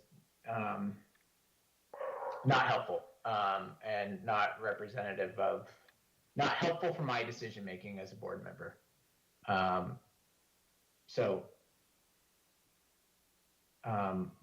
don't know why I thought that was important to say, but I guess like, I don't know. I guess it's to say, like, how we as a board do gather information from the community, I think, is important, and what those forums are. And I'm not saying that one is better than the other, but I guess now that that we are having this conversation, I guess what I'm trying to say is I'm happy that Mark brought this up, because I do actually think that it raises the issue of maybe we do need to have a defined process for how we gather information, because my view on that is different than Mark's, and I think that how that feeds into the board is important, and that's not something I had thought about before. So. Thank you, Eric. Chris. This is an interesting conversation. That the irony is that I do think it's important for somebody to have their finger on the pulse of social media for the district. And I believe it should be more than necessarily a keeping an ear to the ground. This is part of the reason that I've sort of historically advocated for an ombudsman, so that you could have someone who could try to intercede and prevent the fire before it starts. That said, I've always been very hesitant to consider that a board role. This is something where I want to distinguish between a board role and something that a board member can do. An individual board member, I don't think it's necessarily a bad idea for them if they have the time, interest, and whatsoever to follow through on this stuff. But for a board to be expected that all board members, that you access the board through Facebook, is a disaster waiting to happen. And it's not just because, honestly, I'm old enough at this point, although Mark's got me by a couple of years, but Mark's much more familiar with the various strategies here.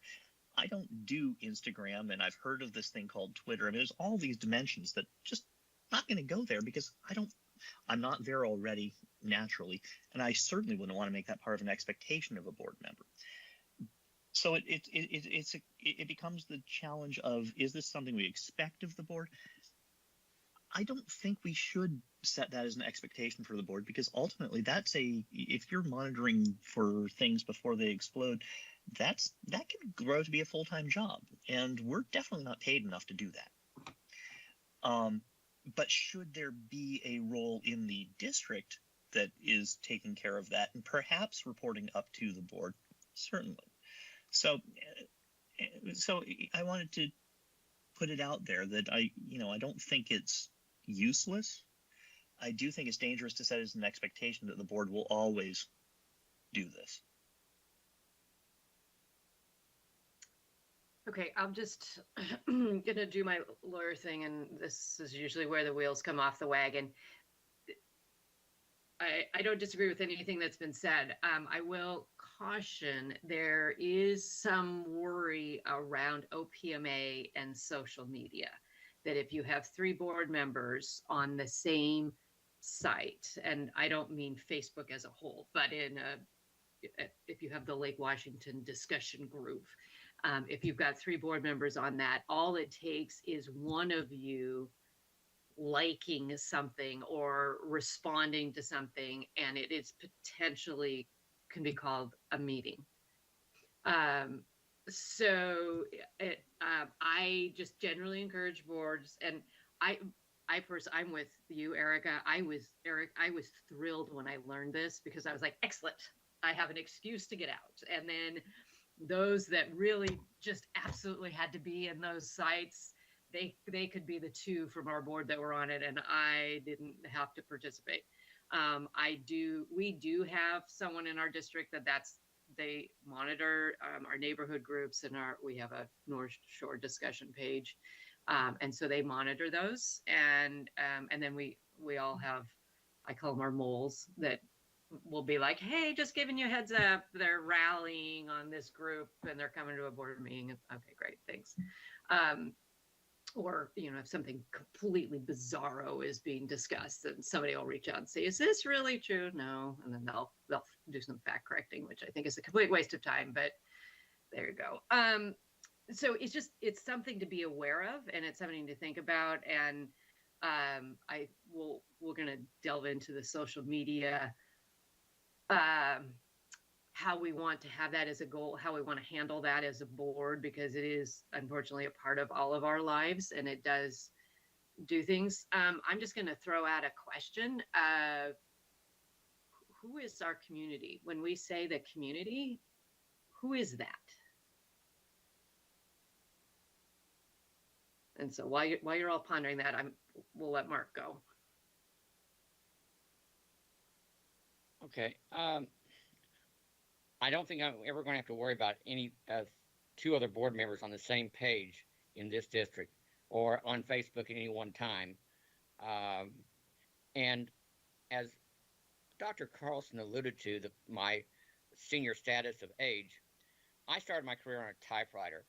I detest social media, but I also recognize, having been in communications since I was, that's my career, I recognize the need to monitor situations. I spent most of my career in situation management, crisis communications, and knowing what folks are thinking, even if it's only a small segment. And I look at it kind of like as an unofficial survey. Yeah, it's the more active, the more vocal, but often it's not just them. There are some folks you never see but once in a blue moon, and it's important to hear from them. Yeah, I'd love for it to be a administrative role, but when I first brought this up years ago, I was told we don't have the staff time. We have too many things we're working on proactively to reach out, or although proactively for our district is basically putting on our website and sitting back and waiting. My idea of proactivity is getting out there and actually talking to people, but that's my media background too. So my point is that somebody has to kind of be monitoring. If staff doesn't have the time to, I do to an extent, and I'll do it as far as I have the time to. And I've been let on pages that I think only the administrators know that I'm on. During the pandemic, and they started the bitching and moaning page. the administrator let me on there, and I just sat back and listened. I knew when our protest was coming. I alerted John. In fact, I've even been let on the bitching and moaning page for North Shore, believe it or not. And the beauty of it is when they start talking about, well, Lake Washington does this so much better and so much better, and our people say North Shore does it so much better and so much better. I feel very good, because then it's always the grass is greener, and it's very reassuring in a lot of ways.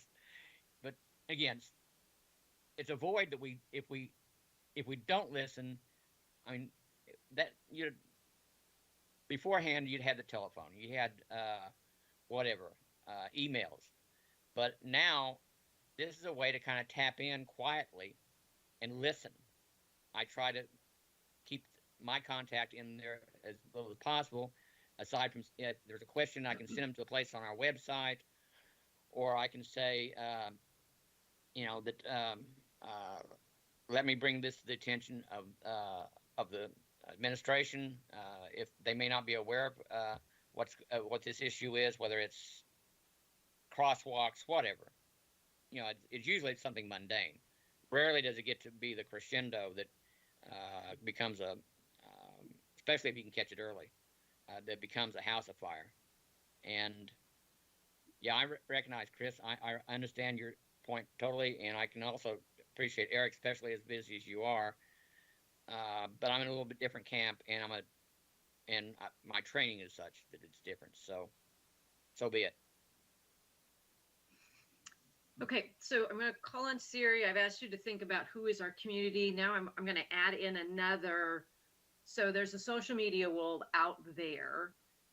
Right now, you've got Mark representing the board on social media, because everybody knows Mark's on the school board. So when we're looking at this in the frame of sustainability and how we're going to bring on potentially new people, be thinking about how do you want the social media world being handled in terms of the school board. Are you going to have one person be the designated person respond and trust? Let's talk about how you want that operating for the Lake Washington School Board. Okay, Siri. So to go to community, answer that question first, is I would say it's our community, it's our students, it's our parents, it's our community members, and depending on the topic would depend as to what input you're seeking around those sorts of things. So I would definitely go there. I think the key piece that I think about community engagement is social media is when people choose to engage with us. And I think the board has a very active role in how to actively engage in the community. And I think we did a very good job through equity and being able to do those linkages and being able to have that. And I wonder, how do we continue that work as a board and build that in so that I would agree with Chris and Eric. I have concerns of using social media as a place to inform my role as a board member, because often it's operational, and I would hope we have staff who is currently doing that, and that is their role. And that our piece is really to be looking at the bigger picture and be able to pull forward.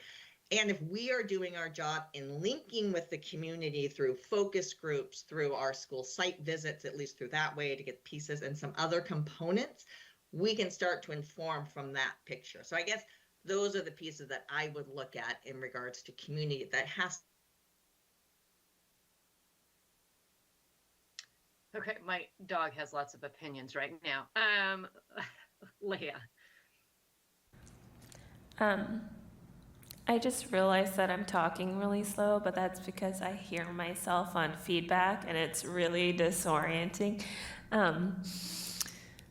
So to answer the community piece, I would say obviously it's taxpayers within our areas, but it's also people who are not taxpayers, because they might still be employed by our district, their kids might be attending our schools, and it's also people, families that don't even necessarily live here, because they might be sending their kids here if they're immigrants and they're not physically present with, their kids.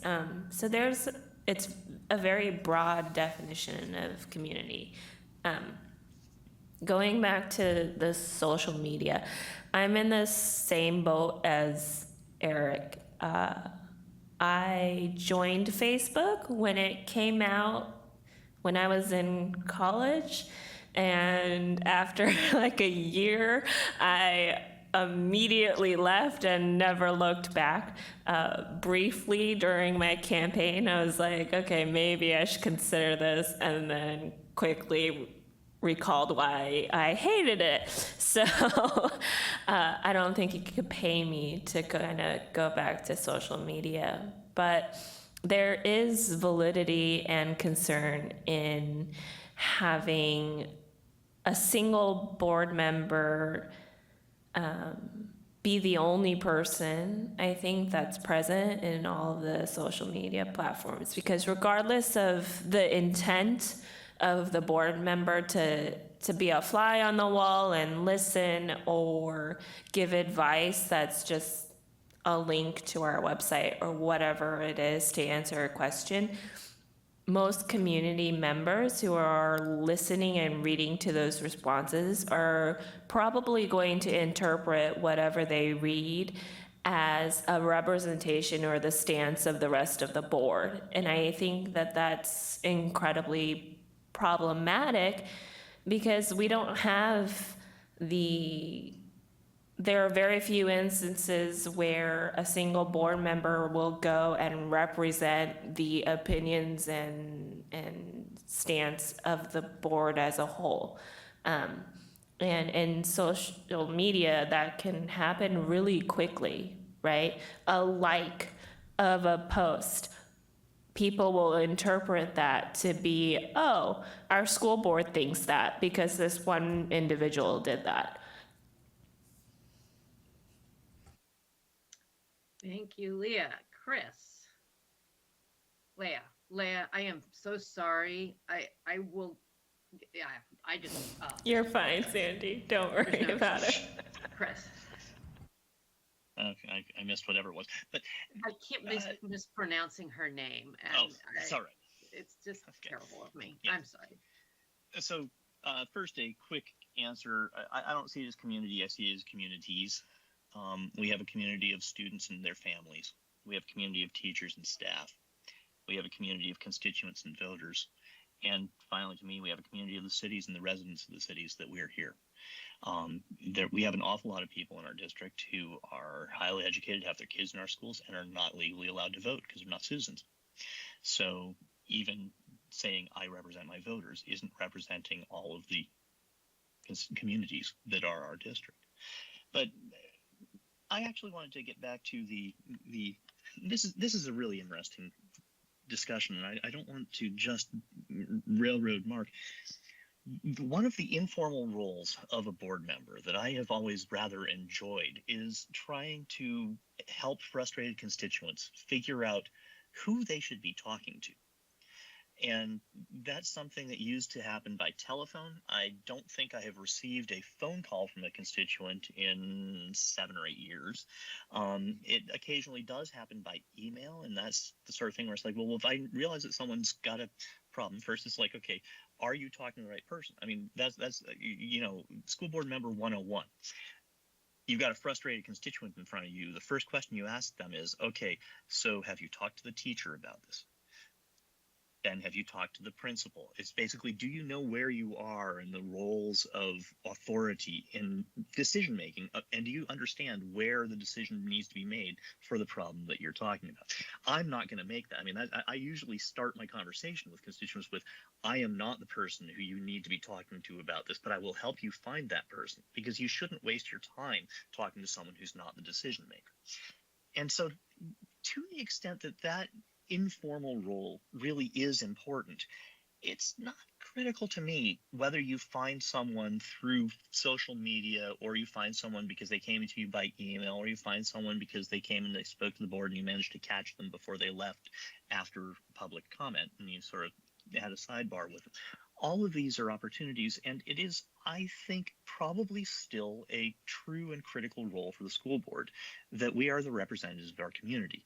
And when you're a community member who's pissed off at something that our district has done and you don't know where to go, the board is an obvious point of contact.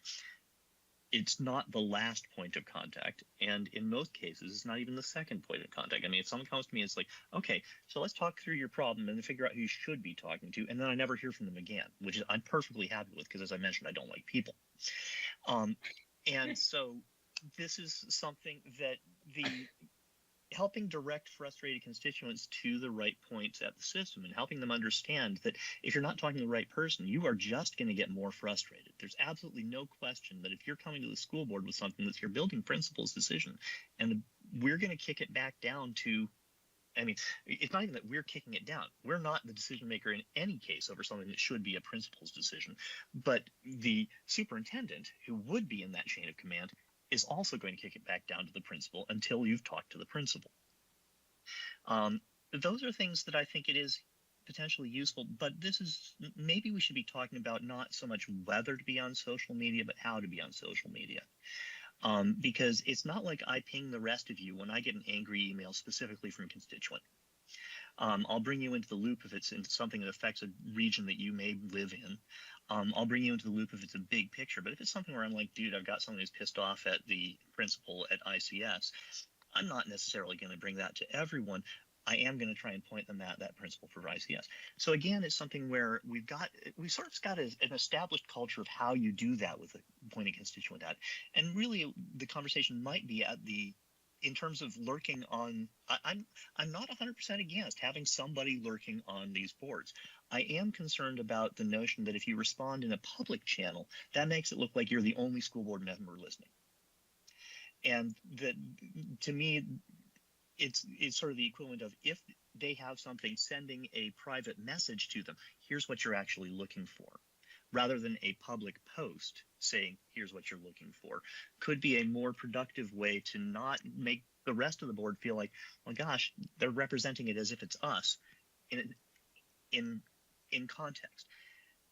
So anyway, that's where I'm kind of trying to find a way through here, because I mean, Mark, I don't believe that you enjoy this, but you find it important enough that you do this. I mean, let's be honest. Nobody enjoys dealing with an angry constituent. It's not something we get up in the morning and are excited about doing before breakfast. But if it's, yeah, and so, but it's something where it's like, maybe we should be having a conversation about how to do that so that it doesn't wind up being a bigger conversation. That how do we fit this into our existing model of, you get an email on a Thursday night from a constituent and you're like, well, either A, here's my advice for how to do that, and you email them back, or B, it's like, hey, this is a bigger problem, I need to understand more about it, can we meet for breakfast on Tuesday? And so just having an informal structure for how to interact with constituents through social media rather than a blanket ban, I think might be more useful conversation.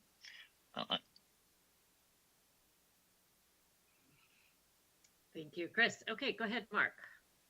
I rarely, in fact, whenever I issue an opinion, I'll say, speaking as an individual and not for the board. So I preface it in that way, and rarely do I even do that much.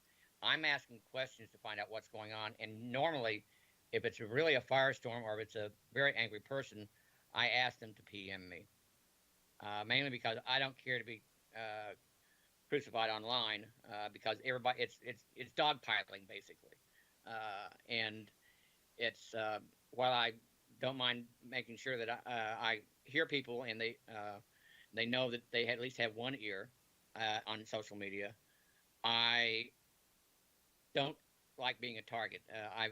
I'm enough of a communicator that I know that I don't want to go to my own lynching, and so I try to avoid that like the plague. In fact, again, that's why I usually send them to PM, and then we'll follow up and say, or call me. And once we get on PM, I say, call me, let's discuss this. Because one thing I hate about social or internet, for that matter, or laptops is the fact that I don't type fast enough to have a damn conversation on it. I'm sorry. I started out as a 2-finger typist, and I'm about to 8, but at this point, I don't care. And I can have it. To me, it's not personal enough, and I don't think people appreciate it as much as thinking you're actually listening. I had one person at one point, and this is years ago. She got mad on one of the Facebook pages, and I asked her to PM me, and then I asked her. I said, "Why don't we set up a time to call?"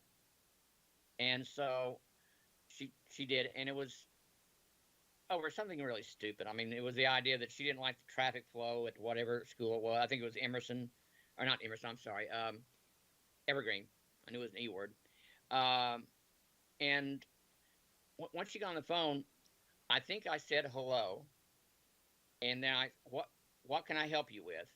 And for the next hour and a half to 2 hours, I basically listened. And at one point, she towards the end said, "Oh my God, I can't believe I've kept you on the phone this long." I said, "Well, you had a concern, you were upset, and I had the time today. You hit a sweet spot."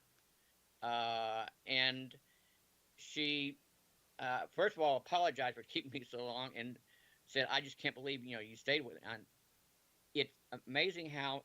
And I never heard from that woman again, and I never saw her complaining again online, to be quite frank.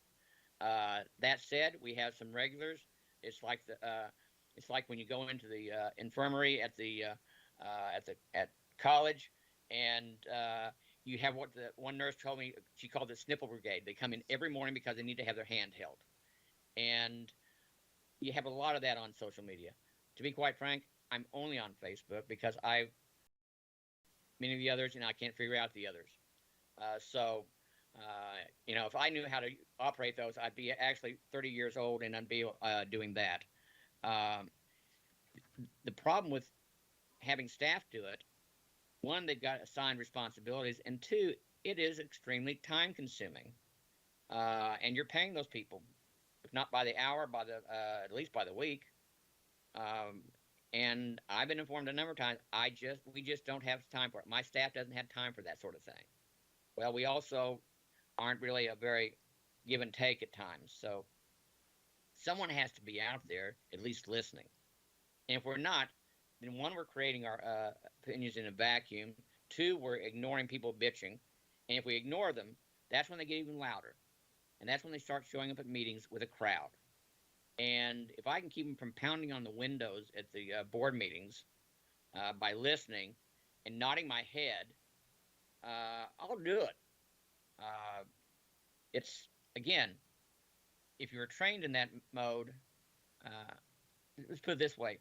Very early in my career, I was told if I didn't answer the phone within 3 rings, I was in trouble.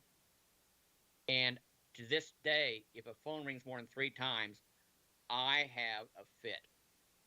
With myself because I didn't get the phone fast enough, and that's just the way I've been taught and bred. Anyway. Okay, thank you, Mark. And I'm gonna let Leah and John talk, and then we're gonna move to creating our goals. But I just I tell this story to practically every board I work with. So I'm a big Beverly Cleary fan, and in one of the Ramona stories. There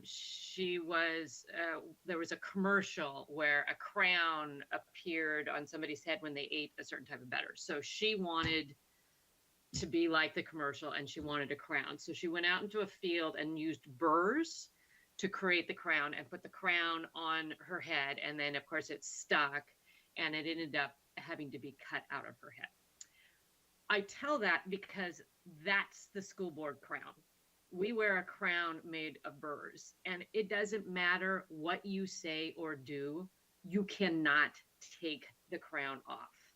When you are on any type of site within the Lake Washington School District and there is school district business being talked about, you can say whatever you want. You will always be the school board member. And you can't take it off. You could be in the Puget Sound knitting group, and that's fine. You can talk about whatever, and you're not going to be seen as the school board member. But if it is school district business and it is within the Lake Washington School District, nothing you say removes that crown. So I'm going to start there because that's a thing. And we like to believe that I'm just acting. No, it doesn't matter. Once they see Siri Bleisner, you are the Lake Washington School Board. And so it's not my favorite thing that I can't ever take the crown off because I'm not a crown person, but that's the reality we face. And that happens not only on social media, but when we're in person, walking into a school, that crown is stuck, right? Okay, Leah, I think I saw your hand go up first, and then John. I appreciate that analogy a lot, Sandy. I was just going to say that I think that is where the defined process comes into play, because unfortunately, I think social media is here to stay, and we as board members are not. As Chris is leading by example, he will not be here after the next election. They're by choice, in case anybody missed that previous discussion. And I think that although we have a general consensus right now on this board about maybe behavior on social media and what it means, that might not be the case in the future. And so having a defined process about expectations or behavior on social media pertaining to school district business, I think is very important for the future. And I wanted to add, of course, if somebody comes to you personally and says, I'm having this issue, I can't figure it out, of course, you are going to want to help and guide them to the proper channels to figure out a resolution for whatever problem they're having. But when it's done publicly, the automatic perception is going to be that problem didn't get solved because before, when I went through maybe potentially the incorrect route to try to solve the issue until I got a board member involved. So I think that by having some of these public discussions around operational problems, we create this never-ending cycle of being inserted into the operational decisions within the district, which is the opposite of what we're trying to achieve as our board. And so you kind of create this problem for yourself when these discussions are held publicly. Yes, thank you, Leah. I always say that people want the system to work. And so to your point earlier, Chris, when they don't come back, that means the problem got solved. And that's actually a win. That means the system is working, right? And I haven't heard anything that really concerns me. I've definitely worked with other board members where they want to solve the problem. No, we want to be able to just guide them. Have you talked to the principal? Did you talk to the transportation department? And then we don't ever hear from them again. Yay, that means the problem got solved and the system is doing what it's supposed to be doing, right? If the community as a whole thinks the only way I can get this problem solved is by going to a board member, then the system isn't working. And that's worse, right? We want it to work. Yeah, sorry, go ahead, John. So I have a couple of things. One, it seems as though the board is talking about methods of inputs and methods of outputs.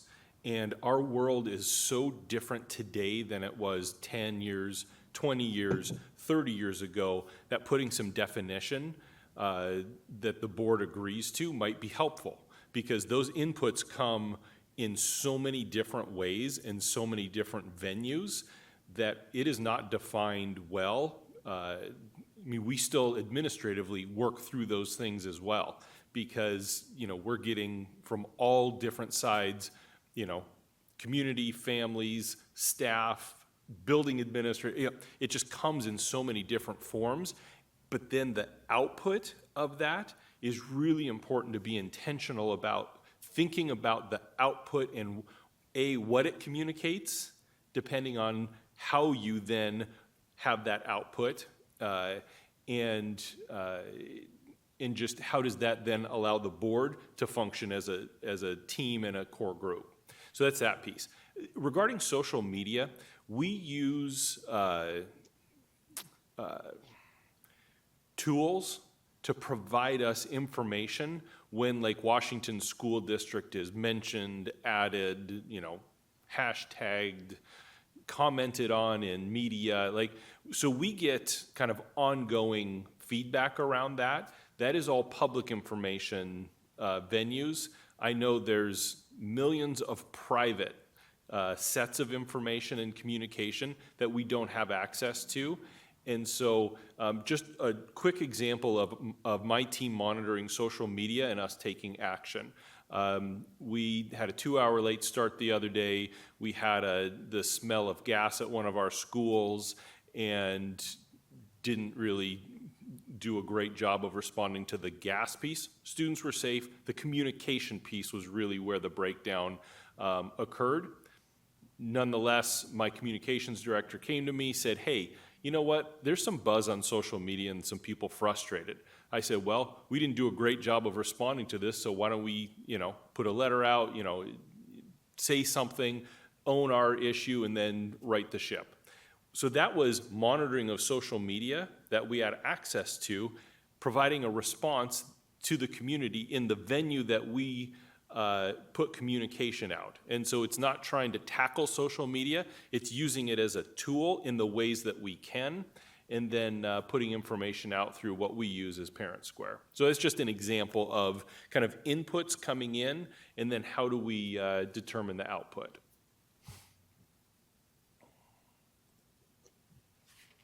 Okay, Mark. This last weekend it was a great example. When we posted on our Facebook page what we're doing, what schools we're closing, or we're having a 2-hour delay, when everybody was asking questions, I then reproduced or took off our website and put it on those parent pages so they'd see it, because they're not actively going to the website. And I tell them, you go to the website and you'll find this. However, if you, for whatever reason, you're not, or you can't, or whatever, here's the information the district put out. And when it came to the gas thing, I wasn't about to put my foot in that grinder. There are still some very angry people out there, and we're going to hear from them. I'm thinking at the board meeting. In fact, they're already circulating a form letter. I'm surprised we haven't been seeing them yet on an email. And you've got one parent in particular that, I'm sorry, she's ready to burn down the buildings. Her daughter was walking to school when we decided to close the building, and she didn't know that until it was too late. That said, I think that if you look at it from a reproducing information point of view, such as I've done, you're basically helping those people find where the information is. The last thing they want to do is think that they're not being listened to, because then they get angrier. In fact, I've had people say, look, that no one ever listens to us. Well, I'm there, I'll listen to you. And then I'll play traffic cop and say, okay, you go there, or you go there, or you go there. And that's basically the role that I play. If there's a problem, then I will, and Sean can attest to it because he gets my texts at weird hours and emails.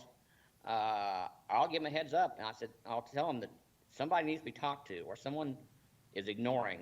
For 3 days, they've tried to call so-and-so, and they've gotten zipped back. And I said, I know there's probably a reason. They're probably busy as hell, but that parent doesn't understand why they aren't being responded to. And so if you kick it, and God knows I don't want John to be the one to do it because he doesn't have time to. Kick it down where it's supposed to go. And if the person wasn't responding, then somebody needs to be held by their shirt tails and say, hey, this is part of your job too. Okay, I'm looking at the time and want to make sure that we actually get some very specific goals. And I think we've had a really good conversation that I am hearing agreement that we shouldn't ignore social media, but we need to have a defined process of how issues raised on social media are going to get handled. And Mark, I hope that you're going to be okay with the group coming up with a consensus. I know that you are doing it kind of because there's a vacuum, but I'm hoping that the 5 of you can come to an agreement on how that's going to get handled as we go into the future, particularly as the board dynamics change, that you're going to want to have a clearer defined role of how that's going to get dealt with. So that's great. Okay, I've got 3 hands up. So I'm going to let you all talk, and then I'm going to basically summarize what I've heard as goals are for the next year, and then we'll wrap things up. So I will cede my time unless you don't. I don't think you adequately summarize what the goals are, and then I'll. Okay, perfect. All right, Leah, go ahead. So I have a question for Mark, actually, from your comment that you just gave. So my question is, 1, do you think that what you're doing, relaying the information that you're seeing to whoever is the correct person to address it, is your responsibility as a board member? Like, is that the definition of your job as a board member to be that person? And then 2, the example you gave with the school closure notifications. As a current parent, I received a phone call, a parent square message, an email, a text. And because I'm on the board, I got the board emails and my personal emails, so ×2 on all of those notifications about the school's closure. I didn't need to go on Facebook and ask the question of, is there a delay? Because there's a system that is engaged in pushing out the relevant information. So when you go and you directly answer these questions online, what happens in 4 years and you're no longer on the board and you don't have this information, but these parents still have kids in the district, but they don't know the process for where to find the information then, because they've been relying on a Facebook message from you.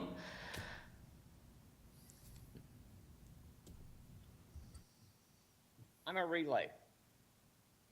We have people that unfortunately aren't as studious about looking at their emails as you are, or looking at the other ways they are communicated with by the various new tools, the new, I'm sorry, I'm trying to think of the parent box, parent square.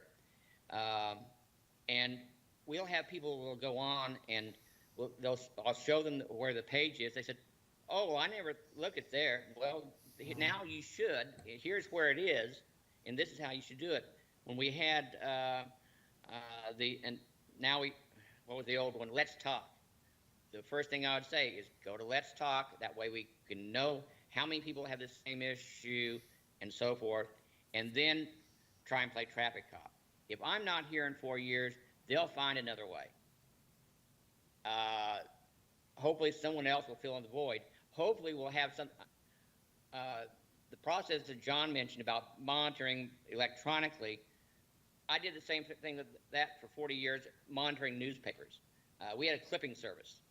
And so I would see all the mentions on various topics. And God knows that was a full-time job in and of itself, but you had to have it finished by 7:30 before the CEO walked in. And someone's got to be out there listening and acting like we actually give a damn or care, because there's a lot of people out there that don't think we care at times. And we do, and I know we do. All of us do. But we all have levels of either comfort zone or time that it's not possible. I have the luxury of time. I have the luxury of my training of what I've been shown to do and how I know to handle people in crisis. And I do it. And I'll continue listening.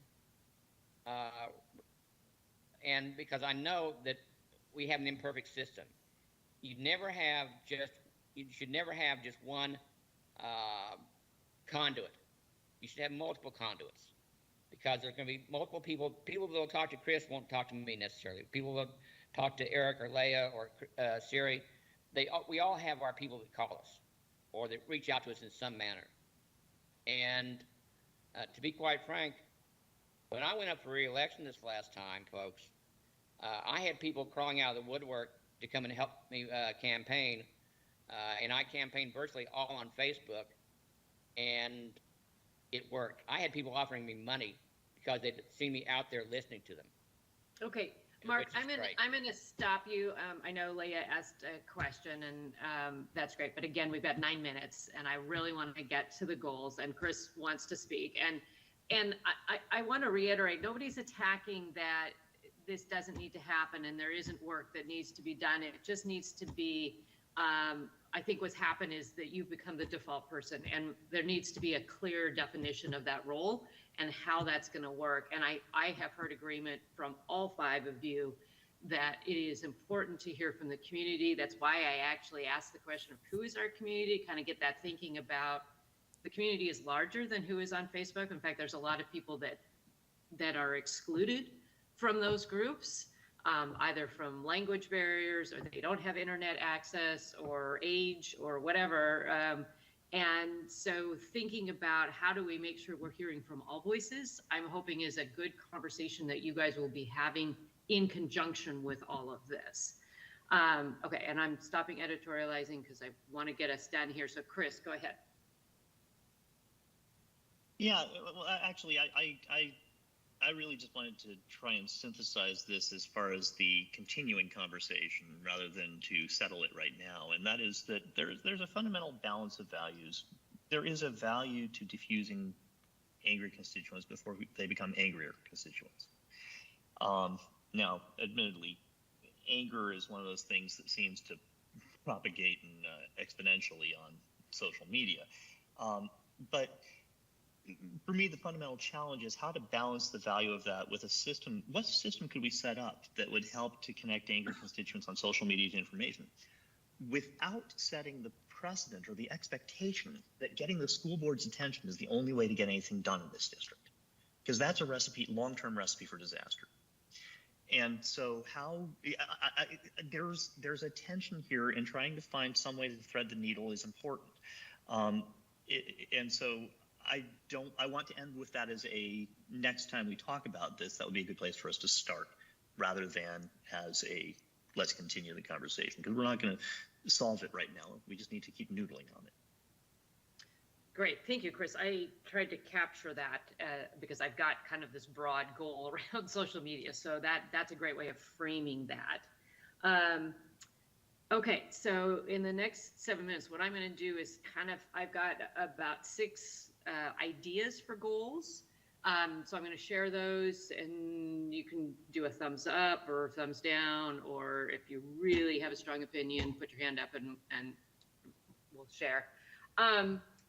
This didn't come out from the conversation, but just as I was thinking about, definitely Chris, and I think 1 or 2 other board members not returning. So you're going to have a lot of new. And Leah, you were new last year. Just probably this is a good time to review your onboarding process and make sure that it's going to be what people are going to need a year from now. So that, for me, I would think would be a good goal is just to go through that, have an opportunity for Leah to reflect. Here's what it worked. Here's what needs improvement. I heard we had a great conversation about how do we treat each other with respect and trust in an era where we're always on camera. So how do we create those relationships? Again, you'll have new people coming on. They're going to have to become the Lake Washington School Board team in an era where everything they say is being live streamed. So how do we want to purposefully set that up for success?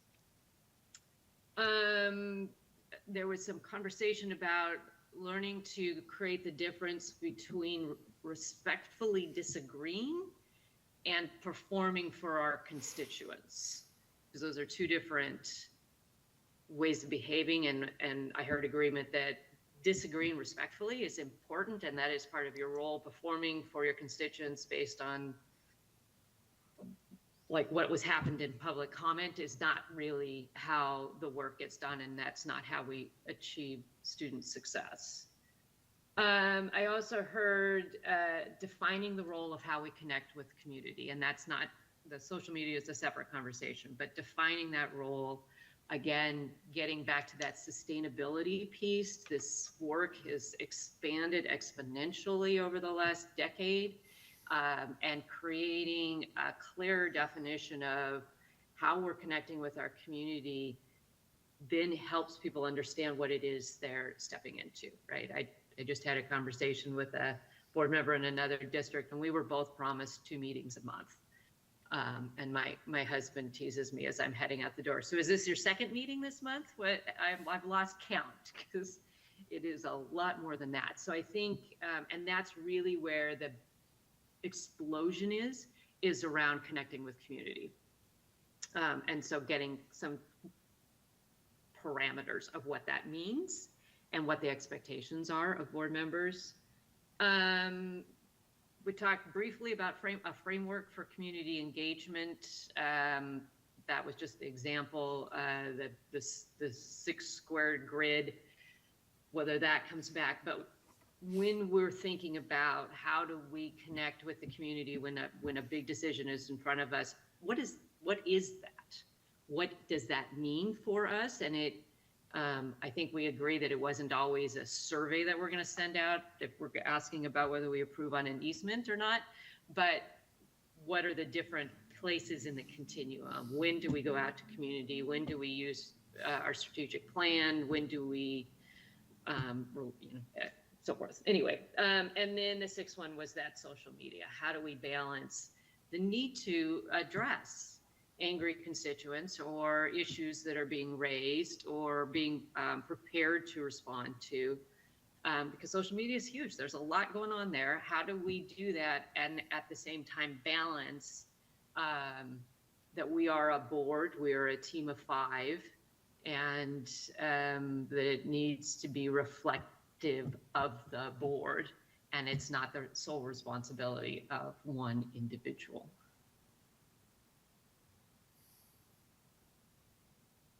Does that track? Did I miss anything? Was there anything in there where you're like, nah, we're not doing that. I'm not taking that on.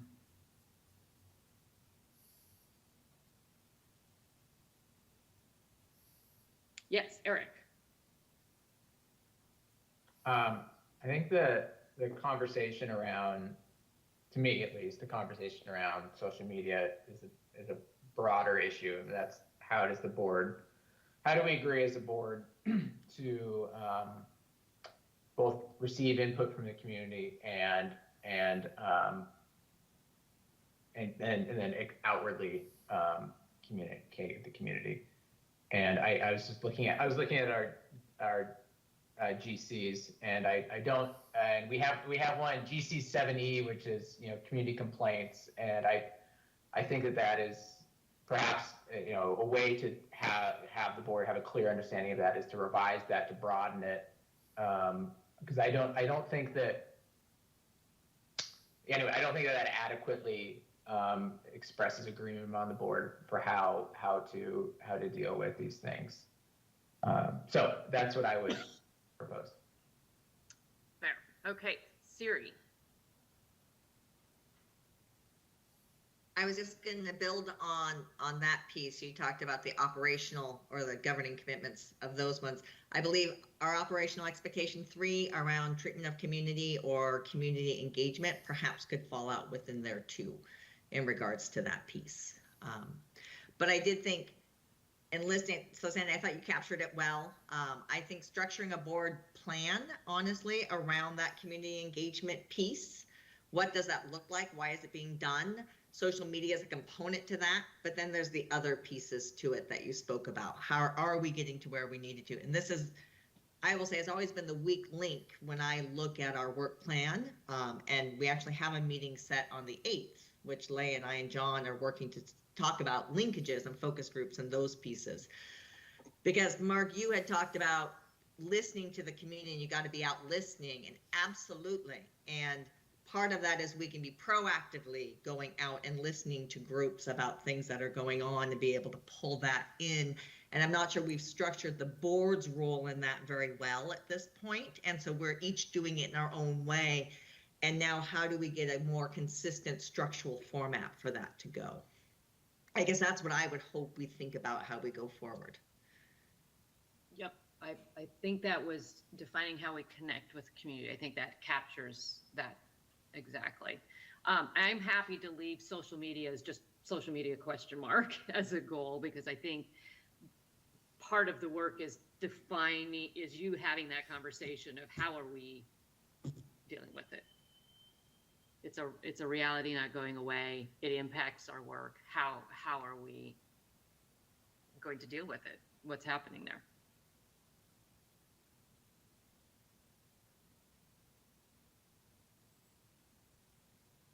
Anything else that was left out that you felt like we talked about and you want to make sure that's work that's done over the next year?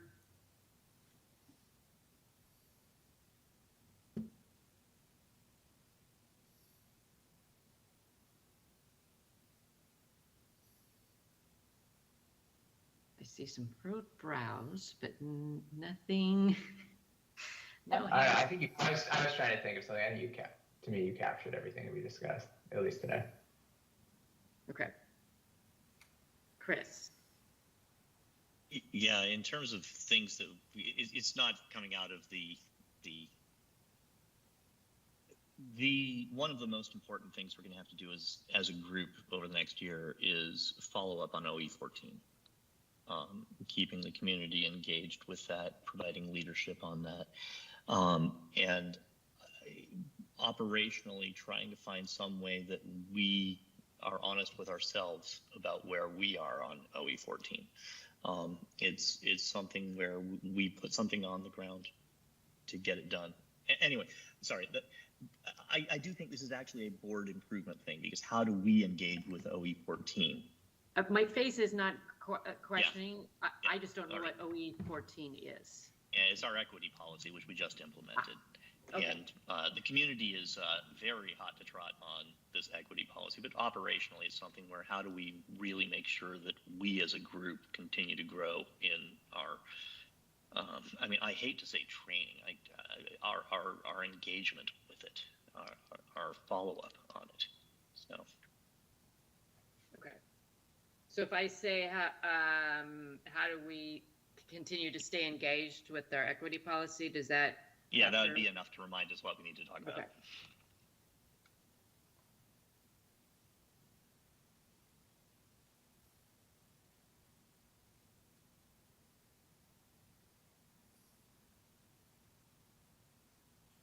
Okay. Anything else?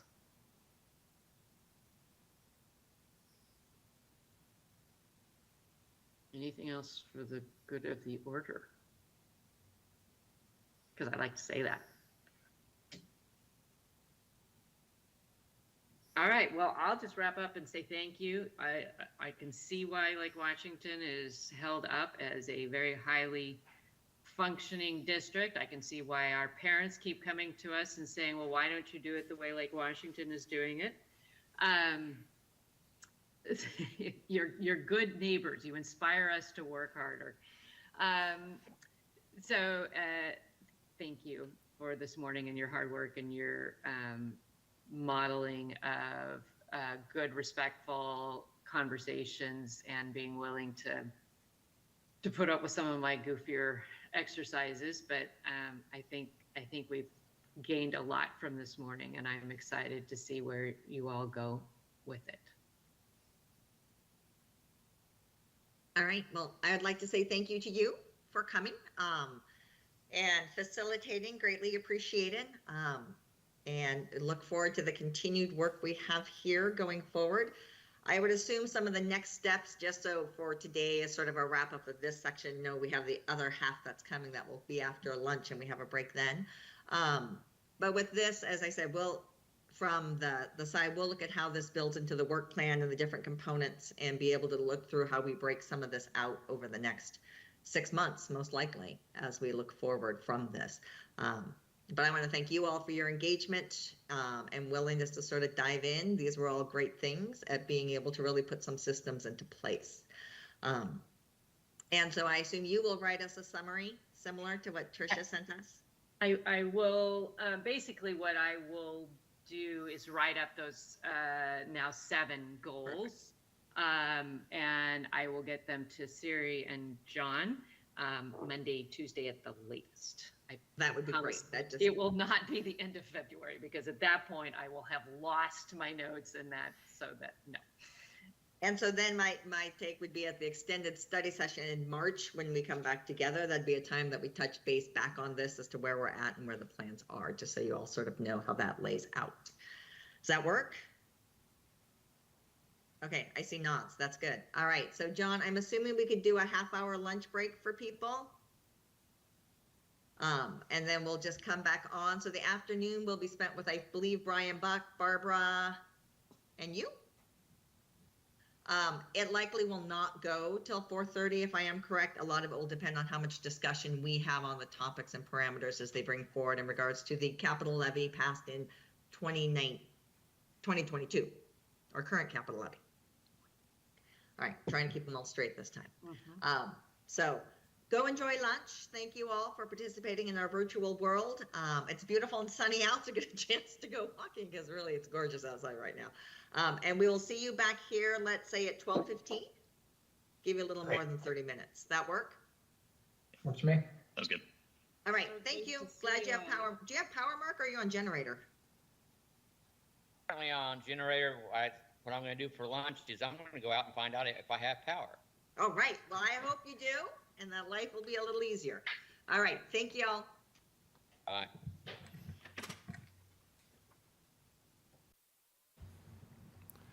Okay, we are returning from lunch and we are ready to restart our broadcast.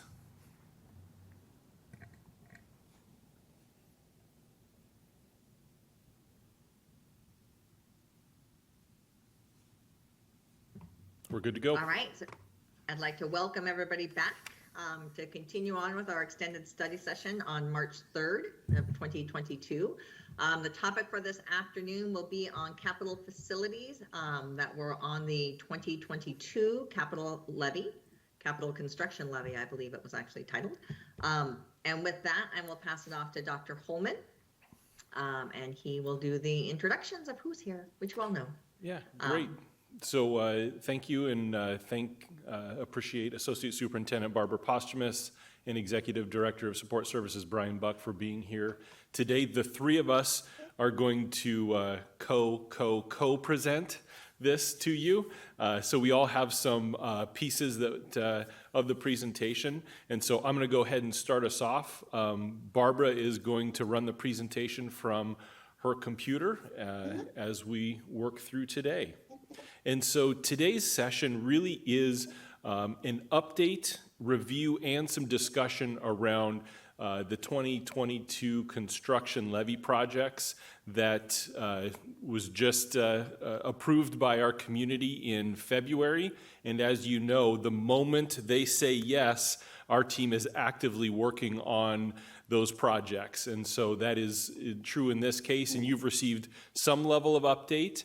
We also want to make sure that the board is updated around what the industry calls the project delivery methods. And so you've heard terms like GCCM, progressive design build.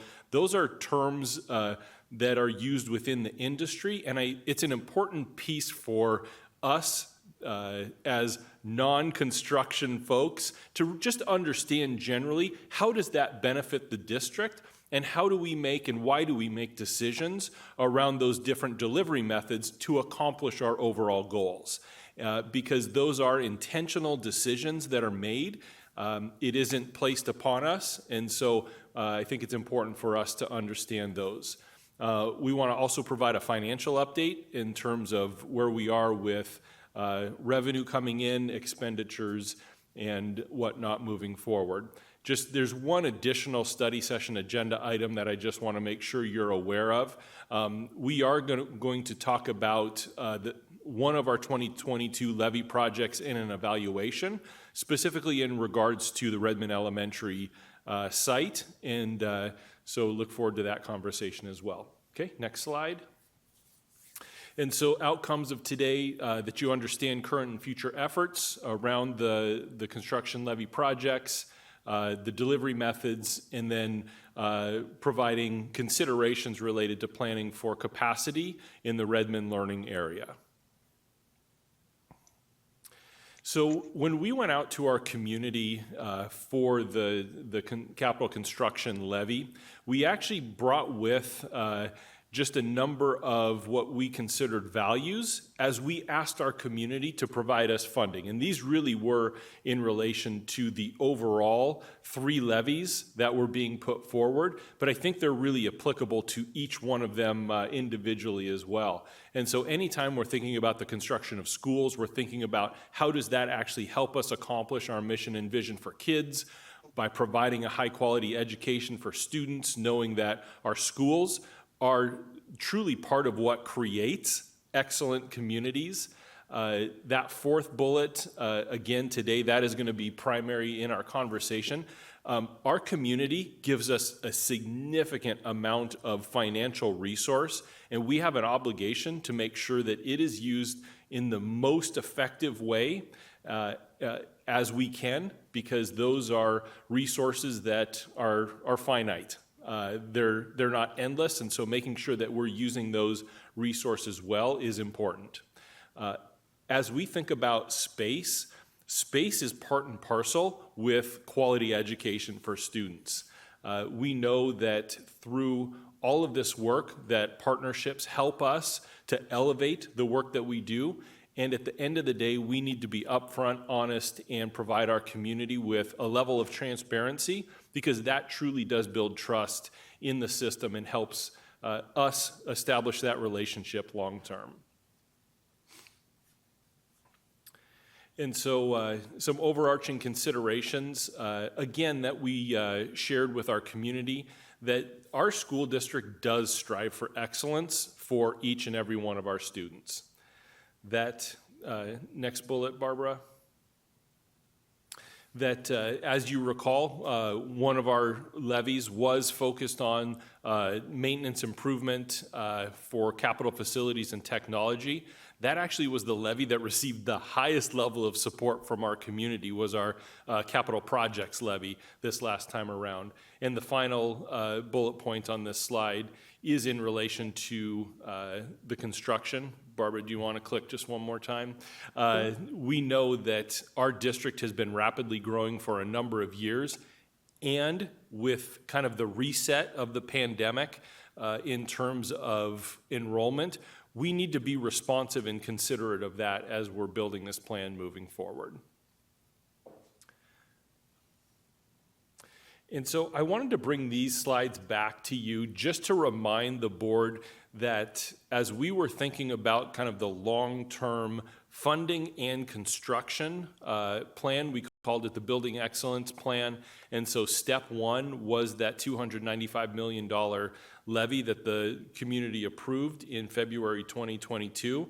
And at the time, the long-term thinking, given projections and whatnot, was a bond measure to be run in 2024. You can see a substantial bond measure given or to accomplish a number of goals. One, to ensure capacity for students.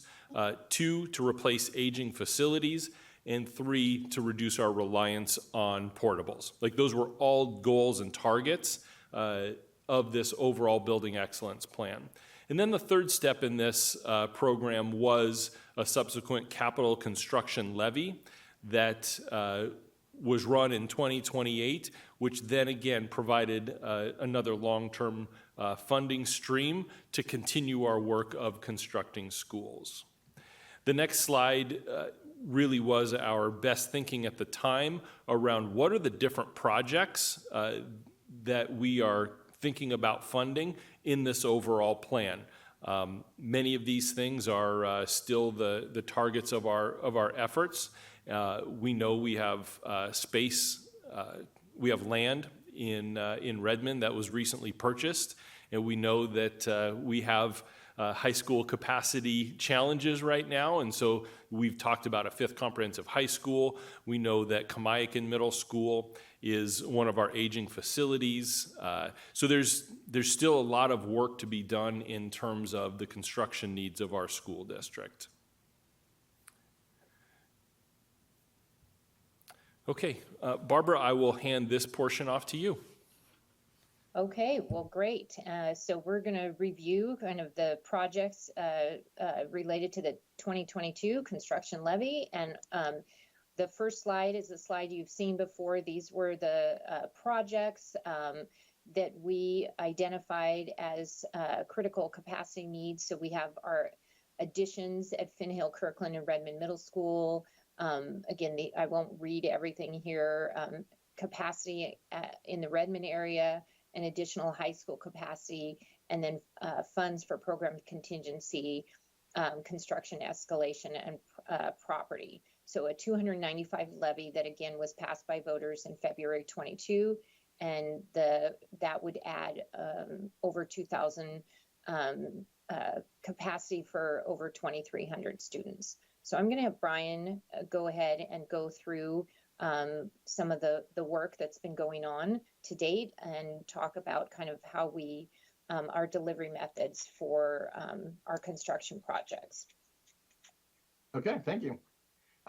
So this is a comparison of project delivery models, the traditional design bid build model, and then the alternative delivery model of GCCM and progressive design build.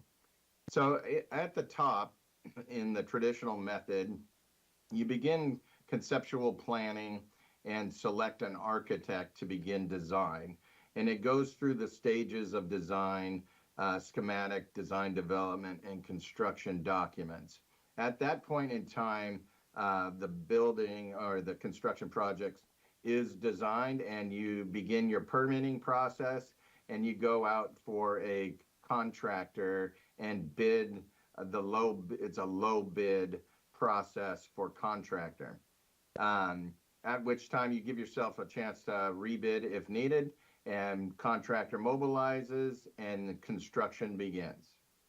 The alternative delivery model of GCCM, just to note, the Lake Washington School District is agency status approved to self-select projects as GCCM. We go to the Capital Projects Review Board, Advisory Board, every 3 years and present, and if approved, we become agency status certified. Other districts that are not agency status certified go through a project review committee to get approved for that. So conceptually, we begin conceptual planning, we select an architect, and as schematic design begins, we select a general contractor, and we bring that contractor in early so you can see the difference in timing, so that we can have influence on the design of a buildable and effective building or efficient building. And during that design process, cost estimating happens through the contractor, so you can make decisions on design. Construction documents happen, and we begin bidding those packages.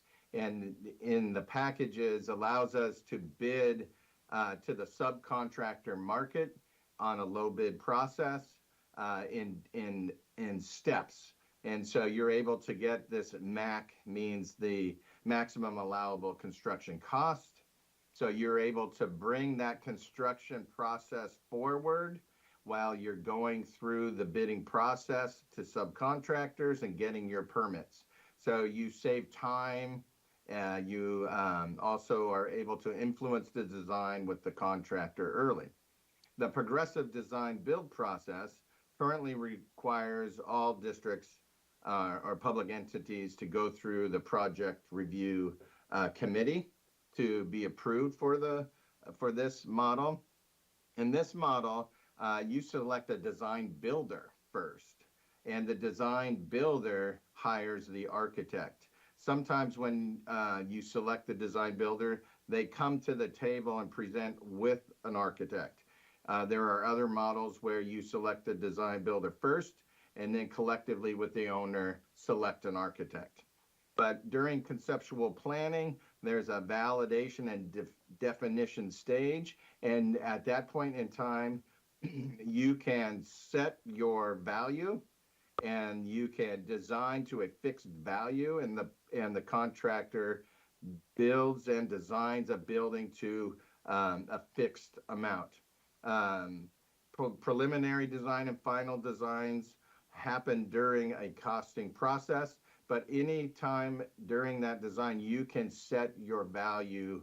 You can either, like it down here in orange, it says you can have a fixed budget and a variable quantity quality. So you can set it and build to a budget, or you can have a variable budget based on decisions for quality and quantity. And what that means is I may be really wanting a brick exterior. And so if that's important to me as an owner, that would increase the cost. And so that would be something that's that pendulum here to set the price. You can see permitting also pulls forward again. So you can design to permitting, design to permit in different stages. We pull our construction forward again. And again, this creates time and value in the project. In both alternative models, the contractor is highly involved clearly in the design process so that you can eliminate any waste in the design so that you don't get designs that are not buildable or efficient to build. So that's kind of, I know it's a lot to take in, and but graphically pleasing. So if you have questions now on this piece, or we can hold till the end, either way. Yeah. Chris? Yeah, so, sorry, I just want to try to recapitulate what you were talking about here. Rather than having multiple builders bidding to a design, this is something where we're relying on the selection of the design builder to be a cost-conscious, cost-effective. I'm just trying to, I get the time saved, and time generally does equal money. I'm just trying to understand how I explain to a constituent that this didn't go out to bid. How did we achieve maximum value without having competition on price? Yeah, so there's a selection process in both models. Both models you select not only qualifications and values of your contractor, but there is a pricing component that's included in that selection process. In the GCCM process, all those bid packages that the GC puts out to the market to the subcontractors, and they do self-perform work that they also bid on, is a low bid process. In progressive design build, you can set that target early, so you can tell the contractor, I want it for this much, and then they can determine along this line how they're going to go to the market and get the best price for that market. because they're already locked in at some point on this line. I would say another benefit for Progressive Design Build is you're able to reach out to small disadvantaged businesses more easily in this process, because there are a lot of companies that aren't able to bid in the subcontractor market because of the way they're packaged or that they're low bid. And so this process allows your ability to reach a different market of small disadvantaged businesses that are somewhat niche packages for them. Right. And so what you're saying is that in terms of getting the biggest bang for our buck, that's being done at the stage of selecting the design builder, someone who's really good at doing a good job within the scope. Is that accurate? Correct. Okay. Yeah, I mean, the other piece is the contractors take a lot of risk on in these alternative markets. And the design bid build, there's a lot of risk in this process that the owner also has. And so if designs come in, if designs are not full, 100% accurate, which happens all the time, this is where change orders come into play, because they bid a set of documents, and if those documents need changes, those are change orders for the contractor. Right. Brian, the other day when we were talking, you mentioned the change order piece, and as I conceptualized it, it really was you're avoiding change orders with the alternative methods because you actually have more of the players at the table actually fully thinking through design all the way through completion, as opposed to everybody doing their own work separately with an estimated accuracy of, X, 85, 95%, and then that, if you will, 5%, it's all change orders, and every change order comes with cost.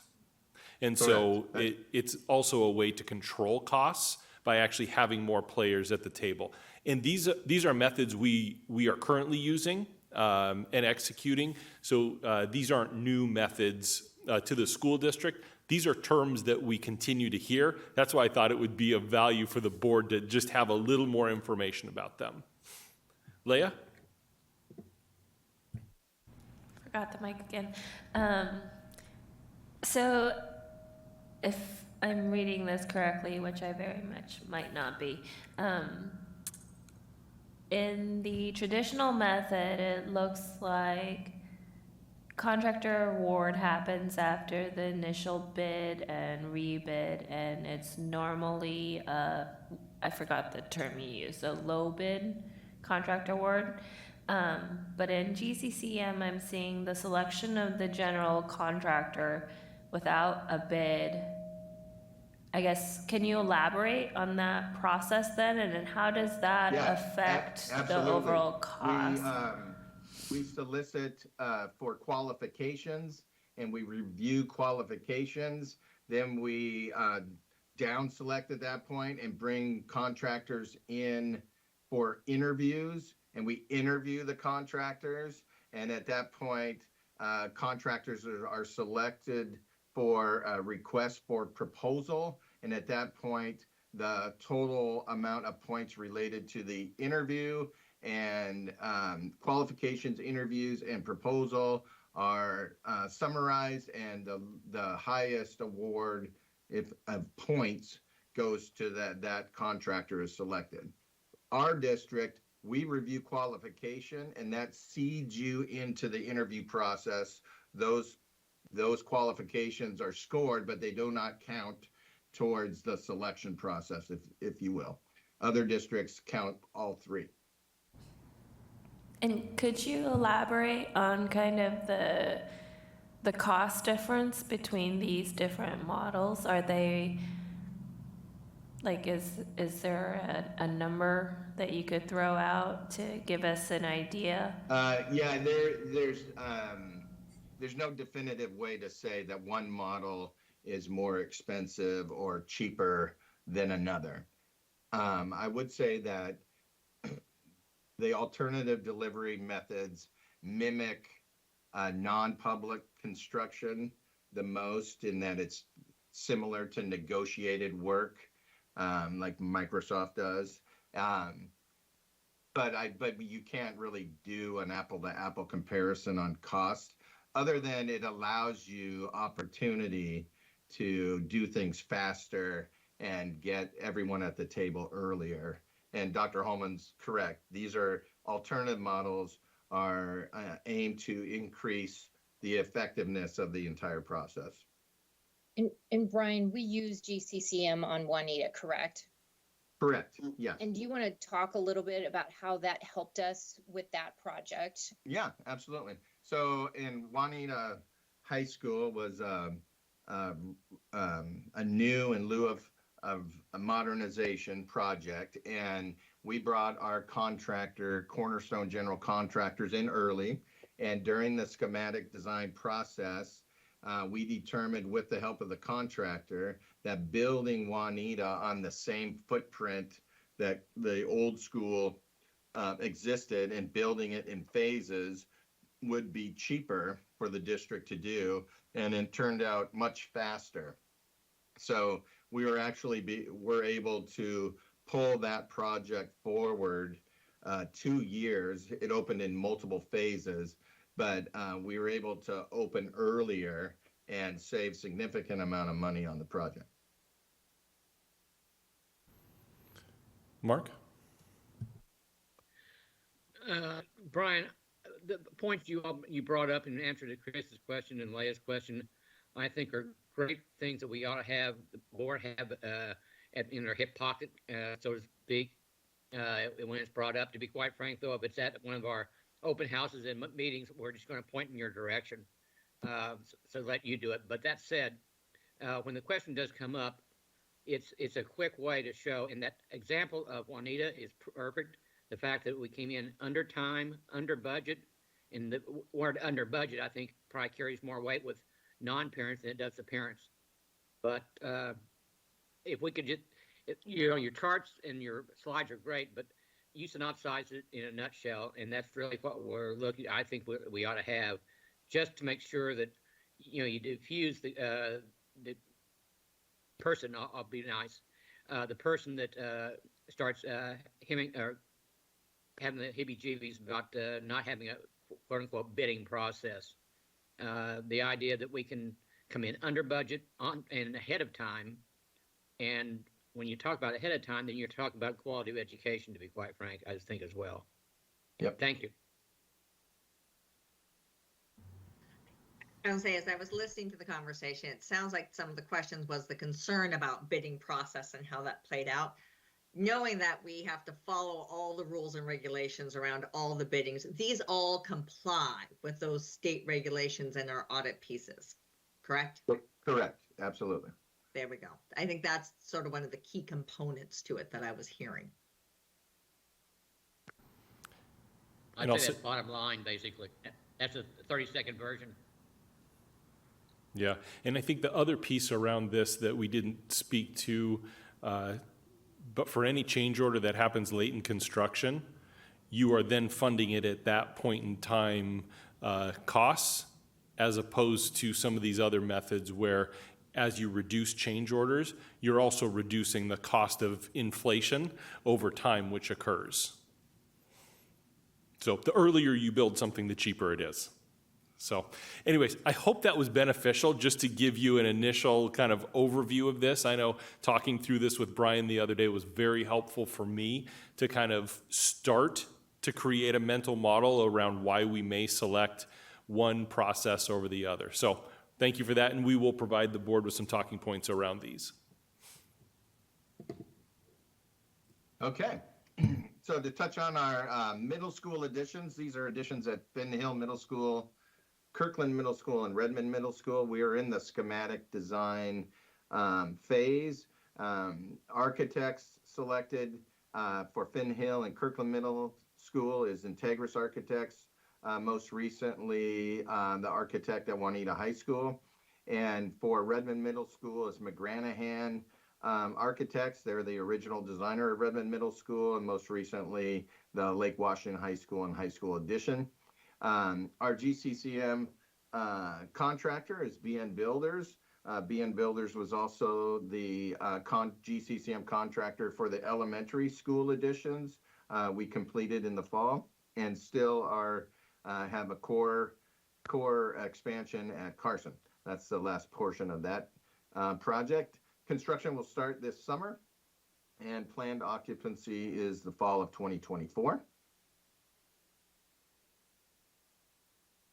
Here's the schematic design at Finn Hill Middle School. It's a 2-story addition for 8 classrooms, adding 200 students.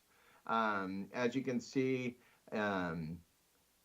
the original floor plan on the top right, and with the addition here. Benefits of this is it's a 2-story structure. It takes advantage of the elevations on site. This is a 2-story, but no elevator required. We have an ADA compliant ramp that takes advantage of the topography, and does not disrupt any of the aspects of the environmental school, which is the last pod here in the design. Brian, before I forward it to this slide, I should have asked you, I'm going to go back one. Could you kind of walk through again kind of the process, the design? We had shared concept designs with the board in March. So could you kind of walk through the process and where we are? Sure. So pre-planning and pre-design activities start. You're planning your project, and then you start with some surveying and geotech on the site. That's the pre-design activities. Concept designs is really test fits and ideas on what we think the site would be best for the site and the project. And then as schematic designs come, you start seeing what the building will look like and what the floor plans will be included in it. And this process happens, you pretty much lock in that design, and then they start going into design development and construction documents. So once we get past the schematic design, we have an estimated budget that we're sticking to, and our design development and construction documents happen, and then you get permits and construction. So that's really the phasing of the design. And just a reminder, we're here at the schematic design. We have not finalized these. We're still in this process. So Kirkland Middle School, currently schematic design is a 1-story addition for 8 classrooms, adding capacity for 200 students. This is a detached 1-story design. Benefits of this design, it does create a nice little courtyard here. We will be able to enclose either with breezeways or fencing. This we will be able to enclose the courtyard. What we've learned through this process with having our GC there's a significant amount of utilities running through here, which means to relocate significant cost. And we also have some soils that would require some extra civil work, as this is the backfill area from the prior construction project.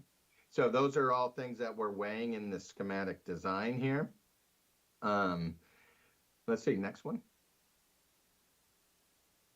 This is Redmond Middle School. This design is a little further forward than the other two, because we're in Redmond and in the planning with City of Redmond. This is a 2-story classroom addition for 8 classrooms, adding capacity for 200 kids. This piece here is a nice attachment here. It attaches to this main area and provides another tier of classrooms here. It creates a little courtyard across from the library, which is nice, and it kind of finishes off the front of the school quite nicely here. So this is, again, we're in the schematic design process and we're getting to the point where we're going to finalize designs here shortly. Okay, why don't we pause there and just see if there's questions about the middle school projects. Chris? Actually, it wasn't necessarily a question about the projects. I was just going to let Brian know when you're saying here, if you're still moving the mouse, it's not updating on this end. So I don't know where your mouse is if you're drawing circles around something. Got it. So just put it somewhere and leave it there for a couple of beats, and it'll update on our end so we can see what you mean. Great. Thanks for that. Yeah, I think it's Barbara that would have to orient the mouse on the screen because she's driving the show. Yeah. And if you need me to point to something, let me know. I will do that. So. I apologize. Yeah. Siri? But So I have a question just in regards to when, I don't know which part of this process, do you start looking at potential sustainability pieces or the eco-ness and that component of our schools? And are we considering any potential additional approaches that we are doing even with these additions? Yeah, I would say in schematic design, we're looking at the major mechanical systems involved related to energy. And then really as you move forward into the further stages of the design, that's where you really start detailing what's going to go into the building. But yes, at any times we could add solar panels, for example, on the roofs. But in this system, like we wouldn't just, for example, do a geothermal system here if the existing system is not geothermal. And to be honest, once you put the geothermal system in, it's hard to add to the geothermal system. And so some of those things are fixed. You can't take full advantage with additions as you can with some of the new builds. So are we considering things like solar panels and those pieces and working towards a zero energy? Well, we're always looking at energy efficient buildings and follow the Washington State Sustainable Schools Protocol. And our current construction standard is to be solar ready. So this building will be solar ready. And then those are choices for the owner to determine if we can afford to put the solar panels on. But we always have them available to be put on, provide the infrastructure for them. But in addition, we're using LED lighting now as a construction standard. We have low flow water fixtures and lighting controls and all the things that help us pass the current energy code to begin with. Thank you. Brian, when you talk about making sure that they're panel ready for things like solar, will you talk about what that means? I think I know what that means, but will you describe a little bit what that means? And then let's say we were to add solar to a school like Redmond Middle School. If you can, and if you can't, I completely get it. Could you estimate either percent of an overall project or the cost associated with that? Because my guess is in our levy planning, we didn't build into the levy, the capital construction levy, dollars for moving schools to solar. Correct. So yeah, being solar ready means that the roofing structure can handle the capacity of solar panels. I would say I want to call it the infrastructure related needed to do the wiring and electrical work to manage that is in place and doesn't require destructive work to put them in. That's the primary piece of that. It's hard for me to give you a number on solar panels because it all depends on how many you put in there and how much the site really would benefit from them. So there's a lot that goes into that. We're we often we're always looking for grant opportunities for solar and apply for grants for solar. We recently applied, we're not selected, but recently applied for a project. And so we're always looking for those opportunities and have a contractor. We have several approved energy services contractors that we work with to identify opportunities like that. Great, thank you. Any additional questions about our middle school projects? Oh, Leah? It's just easier than raising my hand. Along the lines of the sustainability considerations, do we have conversations with our contractors about sustainable building practices? So waste with construction and just all those components as well, not only kind of what's going into the building itself, but the builder's impacts? Yeah, absolutely. And our contractors also have an incentive to minimize waste as much as possible. Juanita High School is a good example where we saved pieces of the old building and used them and refabricated them for benches and countertops in the commons area for students to sit and eat at. We're always looking at being able to utilize resources that are on the site and being able to put them into practice or into the actual construction of the site.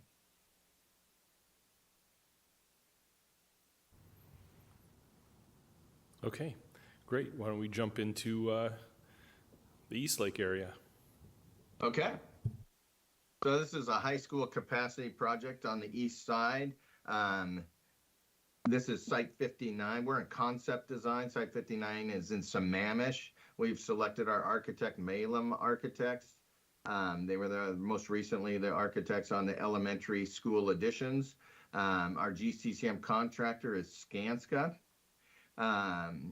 We've held our pre-application meeting with the city of Sammamish, and planned occupancy for this project is in fall of 2025.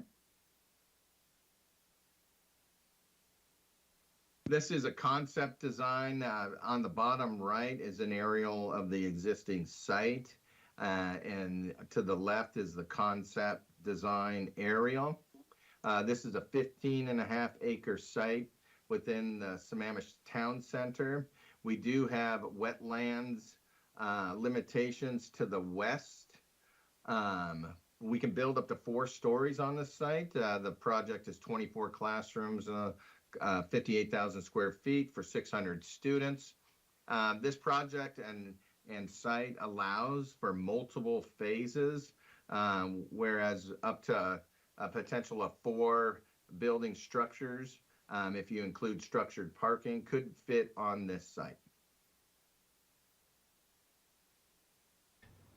And as a reminder about this site in this area, as we think about the overall building excellence plan, Site 59 really is going to be designed in a manner that provides support for high school capacity in the short term, but it needs to be a flexible enough space that as let's say we open a 5th comprehensive high school, that this space then can be reconsidered for other educational services. And there's a variety of things that we could do. We know that as Town Center in Sammamish gets built out, that the needs for elementary will exist. We know that Inglewood Middle School is one of the larger middle schools in the area and in the state. And so thinking about how do we provide support for that.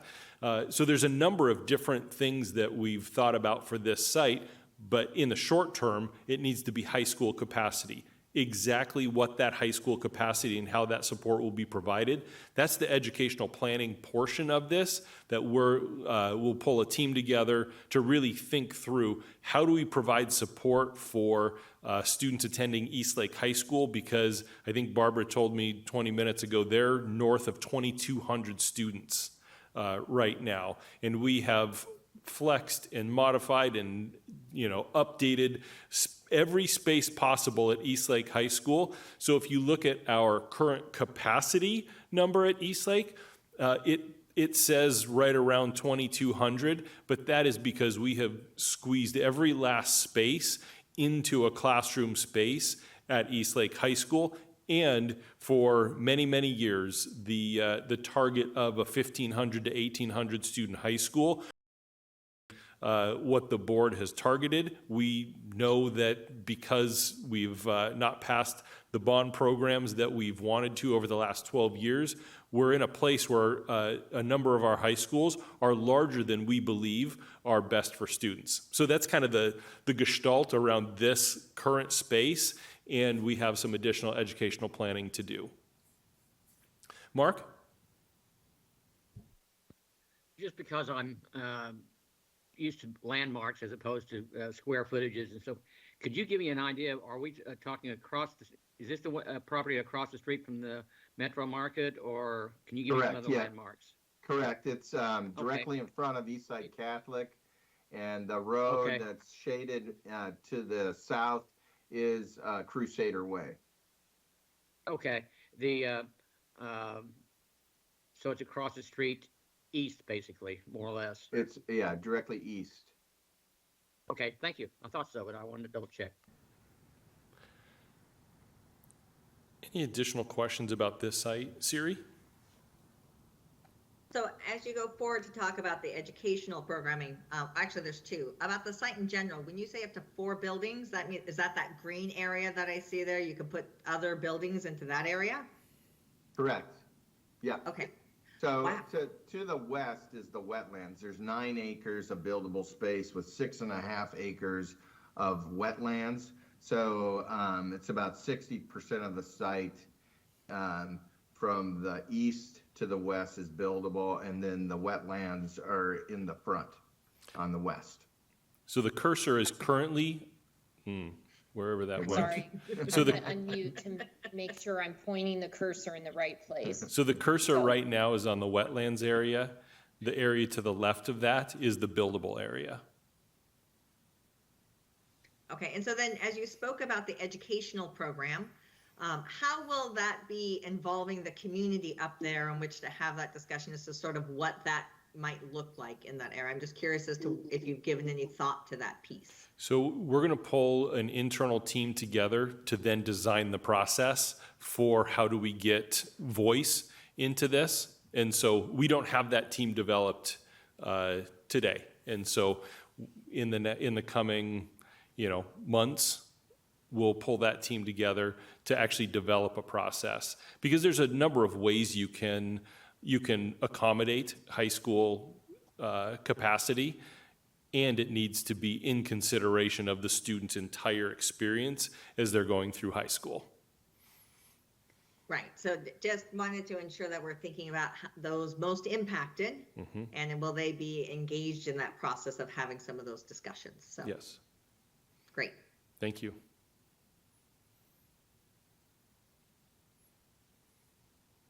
Okay. This is the additional high school capacity on the west side. We really haven't started this project yet. Planning in the spring of 24. Planned occupancy is in the fall of 2027. The site is still to be determined. So this, we've shown you before, is a 2017 feasibility study on the site of Kamiakin Middle School. And on the top right there, that shows private property. That's a recently purchased property for us, so that'll become part of this site. This site has options to keep the existing Kamiakin School for flex space and preschool and or other. It has a middle school that can fit on the site, along with a potential other high school, Choice High School. Well, it says Choice, but high school capacity. Yeah. Again, fall of 2027 is the additional high school capacity there. Any questions about this? I realize it's, since planning hasn't begun and we know we don't have dollars for a Kamiakin replacement right now. Siri? See, you're muted at this point. We're trying to unmute. Thank you. So seeing that your site options are Kamiakin or new property, but there is no new property concept at this point in time. Correct. Okay. Correct. Part of the 2022 capital construction levy was also dollars for land. And so we're going through a process to make considerations there as well. As you know, there's not a tremendous number of sites that could accommodate high school capacity across the Kirkland region. So yes, this is a huge site, the Kamiakin site. And so we've thought about this for a number of years as how do we maximize the space given its proximity to Kirkland and those areas. So.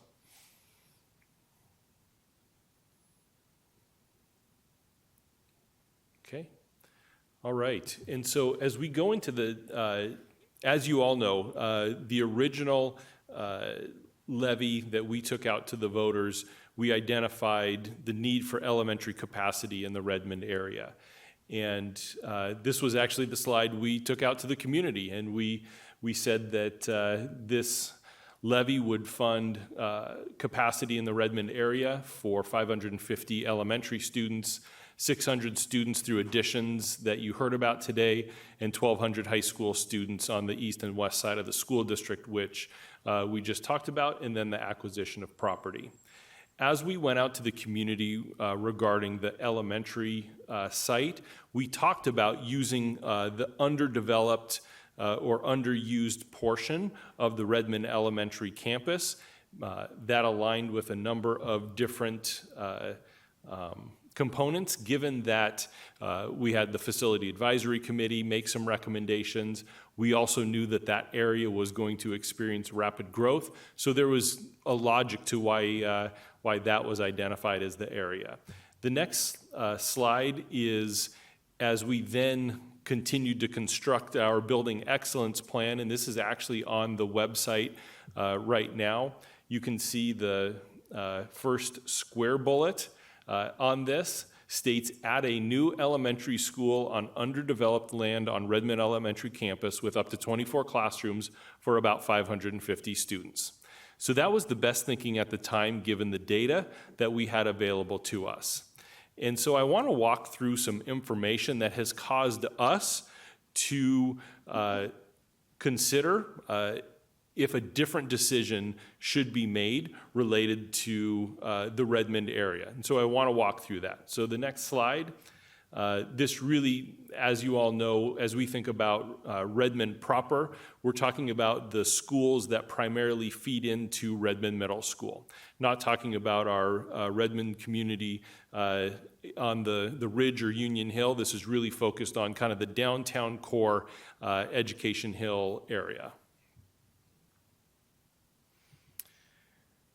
And so the Facility Advisory Committee came together and made recommendations around a number of elements regarding capacity considerations in Lake Washington. And so as we were going through that process, based on the February 2020 projections that Flow Analytics provided us, helped us really think about how do we master plan the building excellence funding and construction program. Those projections were based on the continued growth in downtown Redmond, both City Center and Marymore Village, which will accomplish about 3,200 additional units in this area. The anticipated growth from that is about 300 to 400 elementary students, or about 600 K-12, and that's within the next 3 years.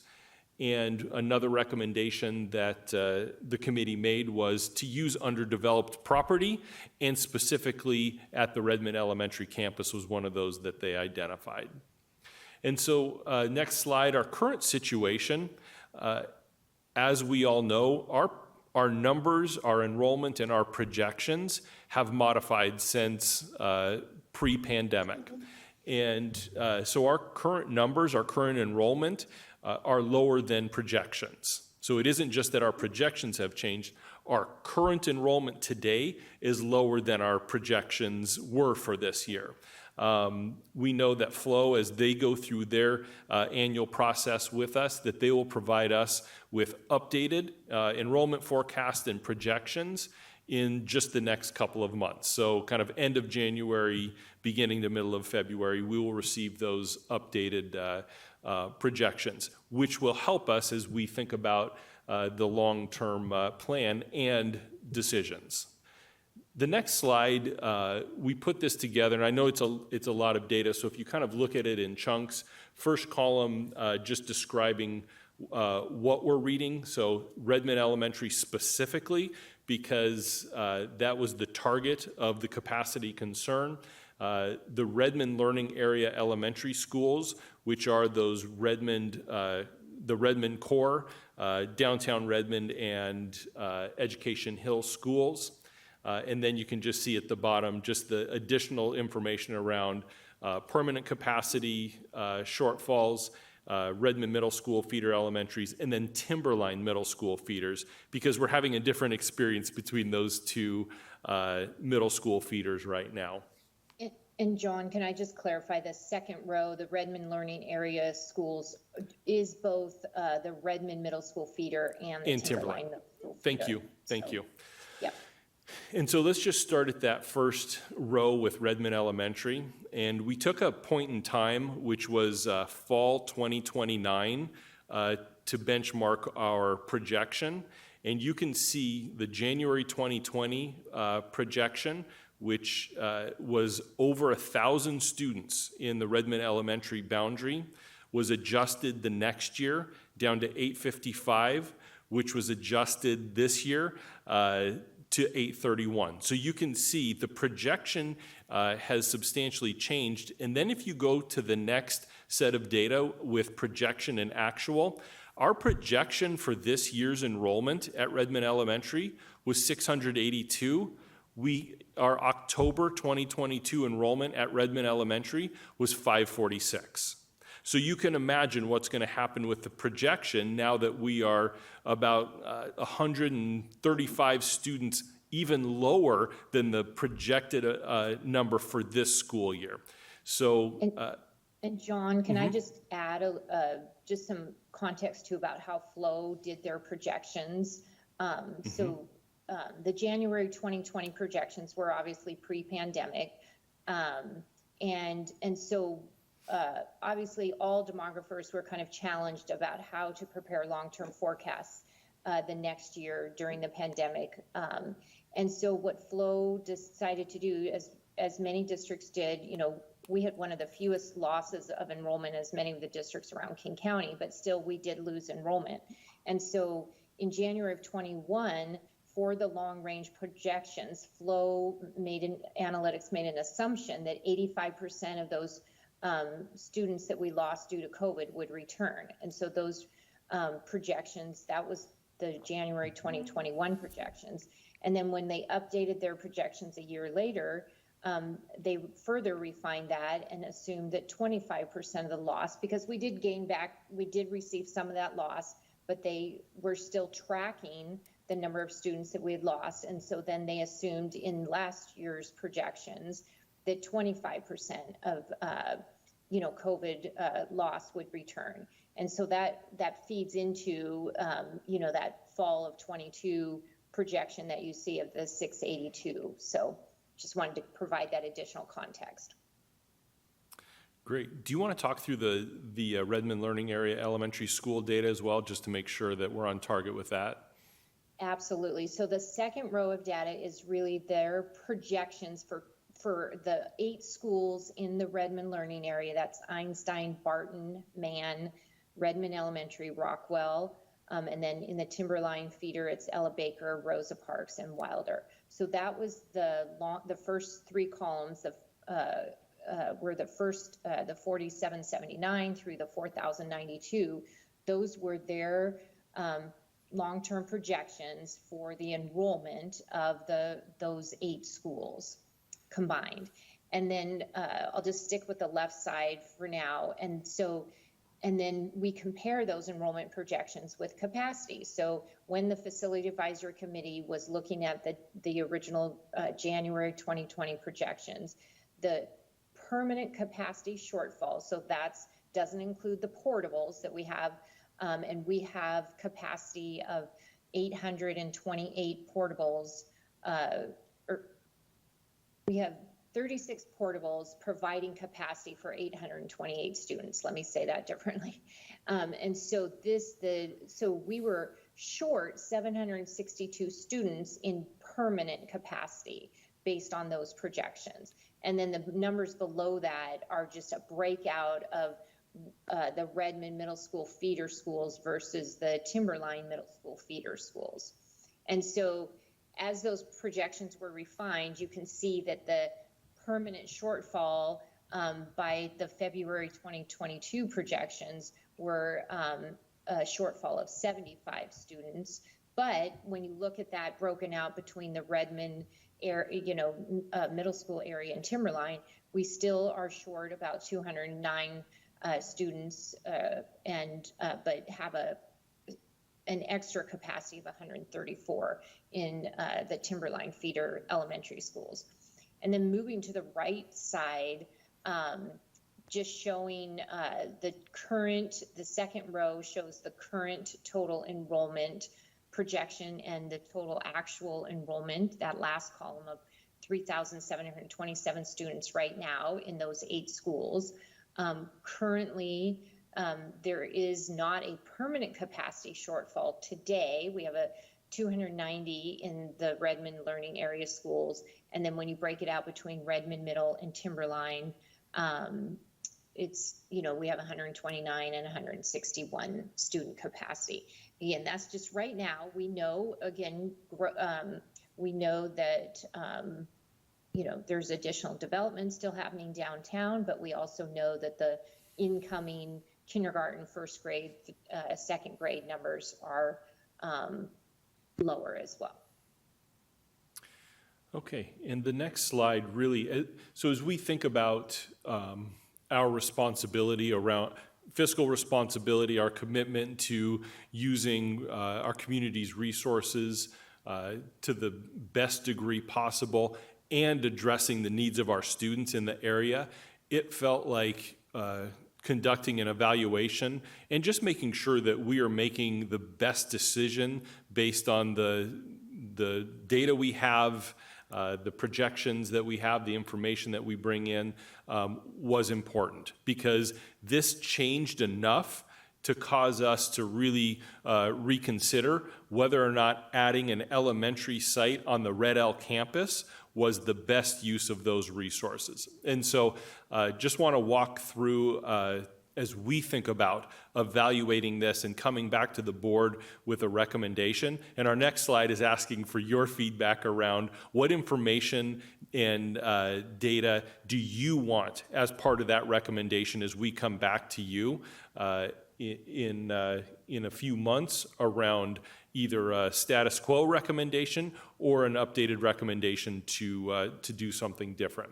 And so you can see here, as we think about evaluating this, we are always monitoring our enrollment data and projections, and having Flow as a partner in all of this, we know the timeline for when they will get us that information. That's the end of January, kind of beginning of February timeline, where we will have the next set of updated data. We believe that making a determination in kind of late winter, early spring, then allows Brian and his team to do their part of the process, which is what he just described, which is lengthy and involved. And so getting a recommendation or a final determination here in 3-4 months is important in that regard. And so the considerations that we're thinking about is status quo would be to add that capacity on the Redmond Elementary campus. It's what was determined. We have the space for it. We've started that work already. So that's one of the considerations. Another value that we have expressed to the community, that the board has expressed, is updating aging facilities. And within the Redmond area, we know that Rockwell Elementary is one of those schools that we would consider an aging facility. It does not meet our educational specification as it's written today for a number of reasons. And so our effort of rebuilding and enlarging elementary schools could accomplish a couple of things. One, it could address that issue of thinking about our aging facilities, and it can increase capacity. When we increase capacity at an elementary school in this model, it does not add the same level of capacity as if we built another site on the Red Elk campus. So those are things to think about. Reducing our reliance on portables is another value that our community has shared with us. The Facility Advisory Committee has recommended, and the board has talked about that and expressed that interest as well, because we know anytime you're adding portables to a campus, it's disconnected from the school. It is not intended to be permanent solution for educational needs, and you know that we've had heavy reliance on portables over time. Knowing that the overall experience of our elementary schools in the Redmond area is different than was originally projected, there is space and capacity to conduct a boundary adjustment and to shift students in that way as well, so that we can actually shift student enrollment to where there is space within the learning community. We also know that when we go through those processes, we can look at our programs to align the programs where there's space and capacity. And so those are, as we think about bringing the board an updated recommendation, those are the different things that we are planning to consider and think about. And so the next slide just is a question for the board, and would love to hear your thoughts about what are the considerations that should be made related to the evaluation of capacity in the Redmond area. So the question isn't, what should we do today? The question is, was the information I just shared, does that provide enough context for the board in making that determination, or are there other data or information that, as part of the evaluation, you want to make sure that we bring forward?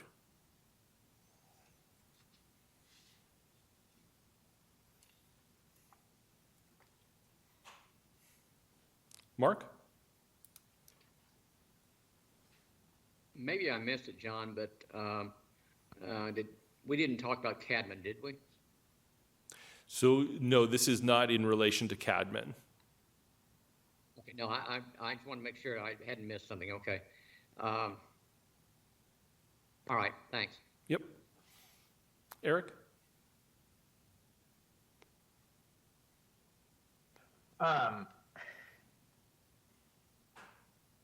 I mean, the most obvious, which you flagged, but I'll say again, is whether we project to have permanent capacity issues in this learning community. And sitting here right now, I mean, I can guess where it's heading, but we don't know, right?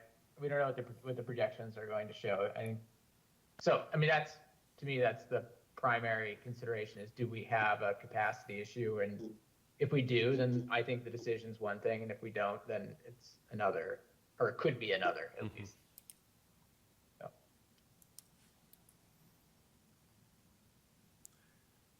Leah? I'd be curious to know if any other areas in our district are seeing as significant of a shift from projections.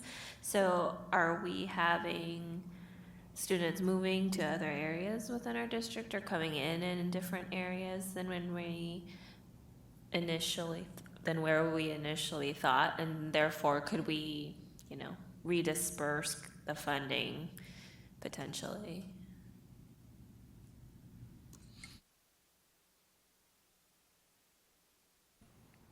Okay, Siri?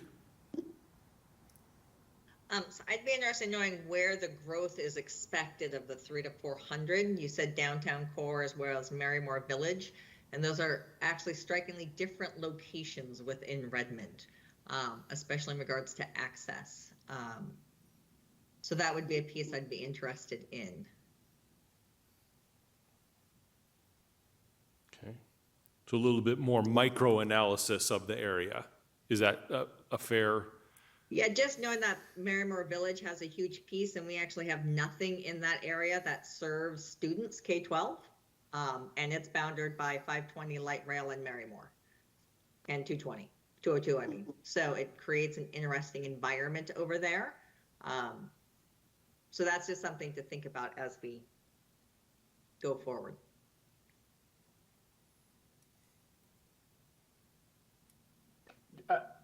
Sorry, I don't have my hand raised, but I'm just going to go. John, the projections that we're expecting to receive in January, what will be will those be for 2026 or will it be a further out projected date? I'll let Barbara speak to that. Yeah, so Flow provides a 10-year projection, so it will actually go out to 2032. Oh, okay, excellent. Because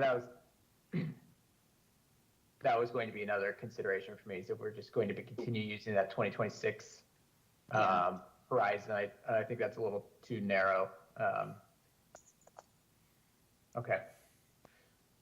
Well, then my guess is different of what we'll see. My guess then is we will still see at that far out horizon. I think we will probably still see some permanent. And the only, we have been working closely with all our cities, but the city of Redmond is still in the process of finalizing their comprehensive plan too, which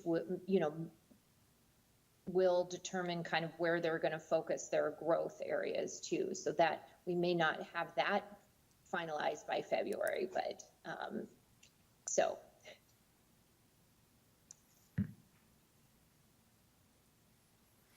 Okay. This is what I also know.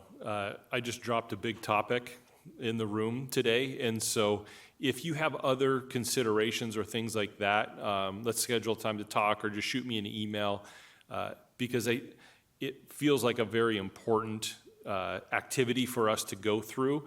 And what I know is whatever decision we make, it's going to be right and wrong all at the same time because there's our projection, the enrollment projections, there's underlying data I think that will be important to also elevate birth rates and those kind of components as well, because those are telling signs as those are down as well. And so we know as birth rates go that, we see some sort of, not predictability, but it does indicate just some societal changes. And that's true really not just in our area or in King County that we monitor birth rates. So as you think about this, please let me know some other things that you would like to see as part of that evaluation. Siri?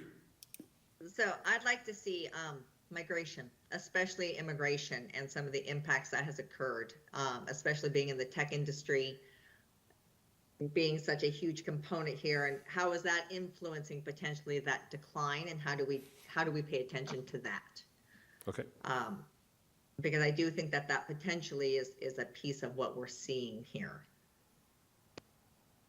Mm-hmm. Eric? So, and I guess I'm going to say something, and I invite other people to push back on my premise.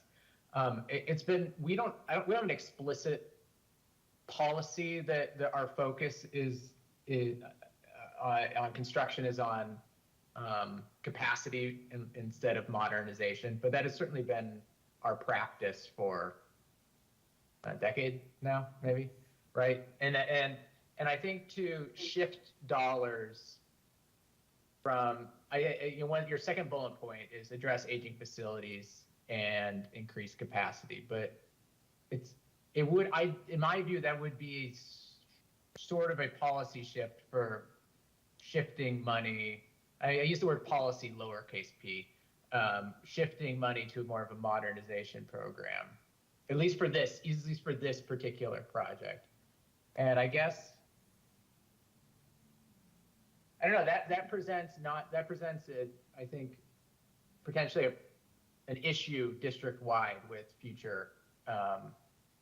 If we are not, I think what we have been communicating to our community is that we need additional dollars because we need to put more student seats in, we need more space for students. And if we're not spending that money on student space, but on modernization, I think that needs to be within the context of the larger district and whether that's something we will be able to shift to in other learning communities too.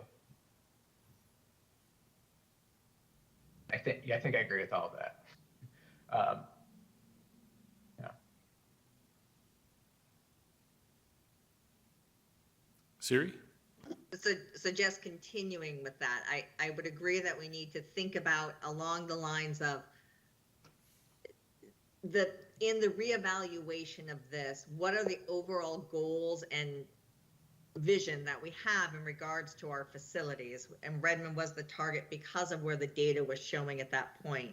If that doesn't hold, is there something else? Or reality is, how does that fit even within the Redmond community in order to be able to address what the goals were there effectively? So I will take a slight disagreement in regards to that we didn't do modernization. We actually tabled modernization because of the demand of the growth, because that actually was the push initially, and then it got shifted. Well, so now the question is, if that growth is settling, are we now being able to do some of the modernization with addition piece to it and be thinking about? So I guess those are some of that evaluation capacity from that piece. I agree with all of that, and I hope that we will one day be able to shift back to a focus on modernization. I just think if we're going to be doing that here, I think it needs to be thought of within the larger context of whether that's something that we can do district-wide. Agreed, but if you can remind, how many schools do we have left? 7? I believe to be modernized? I think it's 5. 5 now. So the 2 middle schools And 3 elementary elementaries. schools. Yeah. Because Juanita was a modernization. Yes. John, were you about to challenge something I just said? No, I was just going to also offer that as, like with our last bond program, we had, in my recollection, 3 modernizations that occurred. And with each of those, we also added capacity.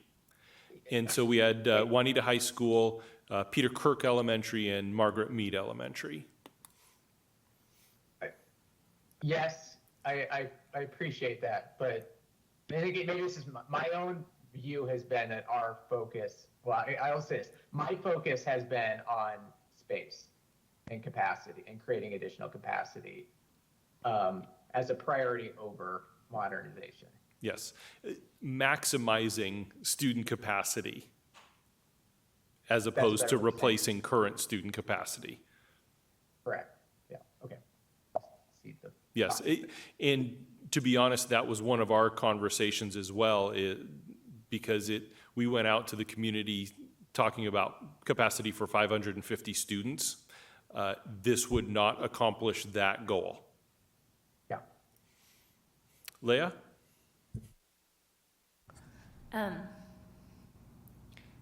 To Siri's comment on immigration, I think it's also really valuable for us to reach out to our tech business partners in the area to find out if there will be a shift towards their policies on remote work permanently.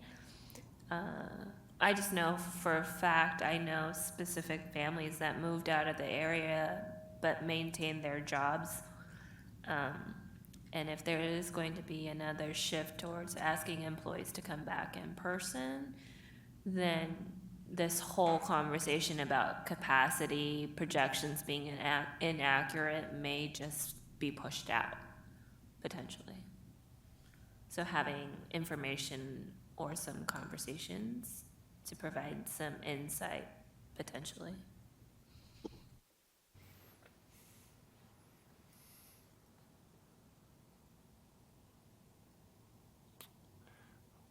Any other comments for now?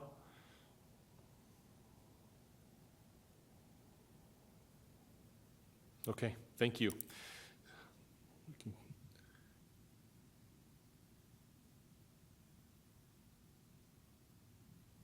Do you want me to jump in, John? Yes, please. Thank you. All right. So the last part of the presentation, we just want to give you, we always give you a financial update with each of these conversations. So we wanted to just share with you kind of what funds are remaining that can be used to support construction projects, pre-design and planning. So you've seen these slides before. We refine them as we close out projects. We have closed, as of August 22, we have closed out all of our 2016 bond projects. So we had a total of $458 million in revenue. 398 was funded by bonds, and then we were able to, that provided us with state construction assistance, impact fees, interest earnings, provided an additional $60 million in revenue to spend on projects. So we spent $429 million on the 2016 bond program. And then, so that was a balance of 29 million. We committed 25 million of that to property purchases. So there is $4 million remaining from our 2016 bond program. Our 2019 construction levy, again, voters voted on a $120 million 6-year capital projects levy. We, through interest, impact fees, state construction assistance, that provided another $32 million. Right now, we are estimating that the program will cost us $135 million. We still have the Carson edition and the core edition is to finalize. The core edition of Carson will be completed next year. And so we are estimating right now that we have about 17 million remaining in the construction levy funds. And then as we've shared with our 2022 construction levy, that was a 295 million 6-year capital project levy. We have already received $8 million in impact fees because the other projects are completed. Those are going to be geared toward these projects. And so right now that will provide, again, an additional $8 million. And the other thing, just a reminder that we shared in March, is because those funds come to us over 6 years, we're continuing to, refine our cash flow plan because we most likely will need to do a limited general obligation bond sale to provide front funding to get those projects built in the timeline that we have committed. And so we're working on that. We believe that sale in the next year or so.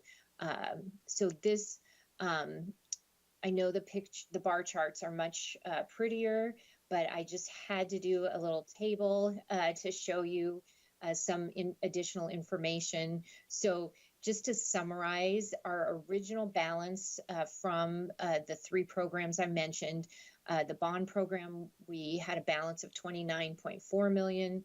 Our capital levy program, 17.2 million. Our capital levy, our 22 capital levy program, 8.4 million. That's the impact fees I mentioned. So we have estimated 55 million. We committed $21 million to the Park 188 property, or the Cadman property. There were other sources that we used for the Cadman property as well, the Rose Hill property sale, unallocated interest. But 21 million of these funds were committed to that. And then in August of this August, we purchased the Ray property.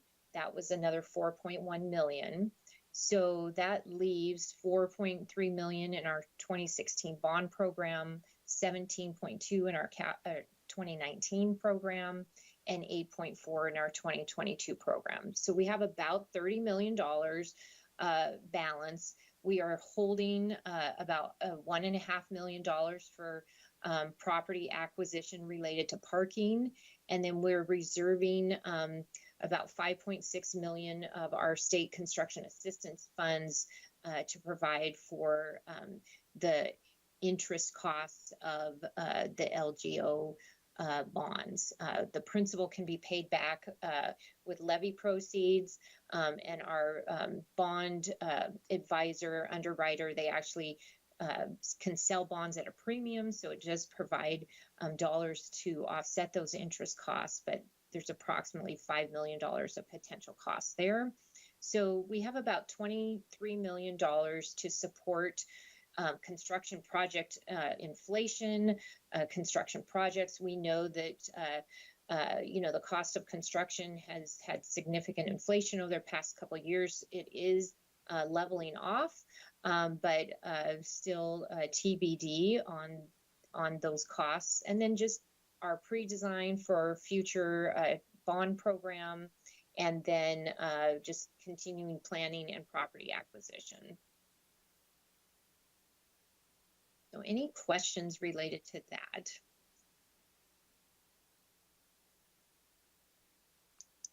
And any questions just overall? I love this picture, smiling teachers and students, and so that's what it's all about.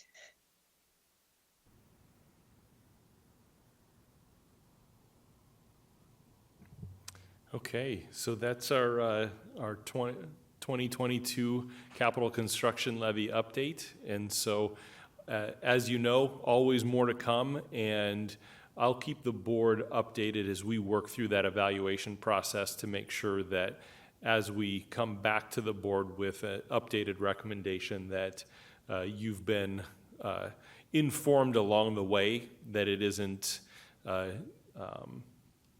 two conversations, but that you actually are informed along the way as well. So thank you for the discussion. And that's our presentation. So Siri, I'll hand it back to you. All right. Well, thank you very much. I appreciate that. I appreciate you taking the time this afternoon, both Barbara, Brian, and John, all of you, and the board members. Any questions or comments for the good of the order? I'll just toss that out to anybody. If not, then I am going to say thank you for your flexibility for going to a full remote, because that was a shift, and it appears we are going to be done significantly early today, which is not a bad thing, as we all have a little more time.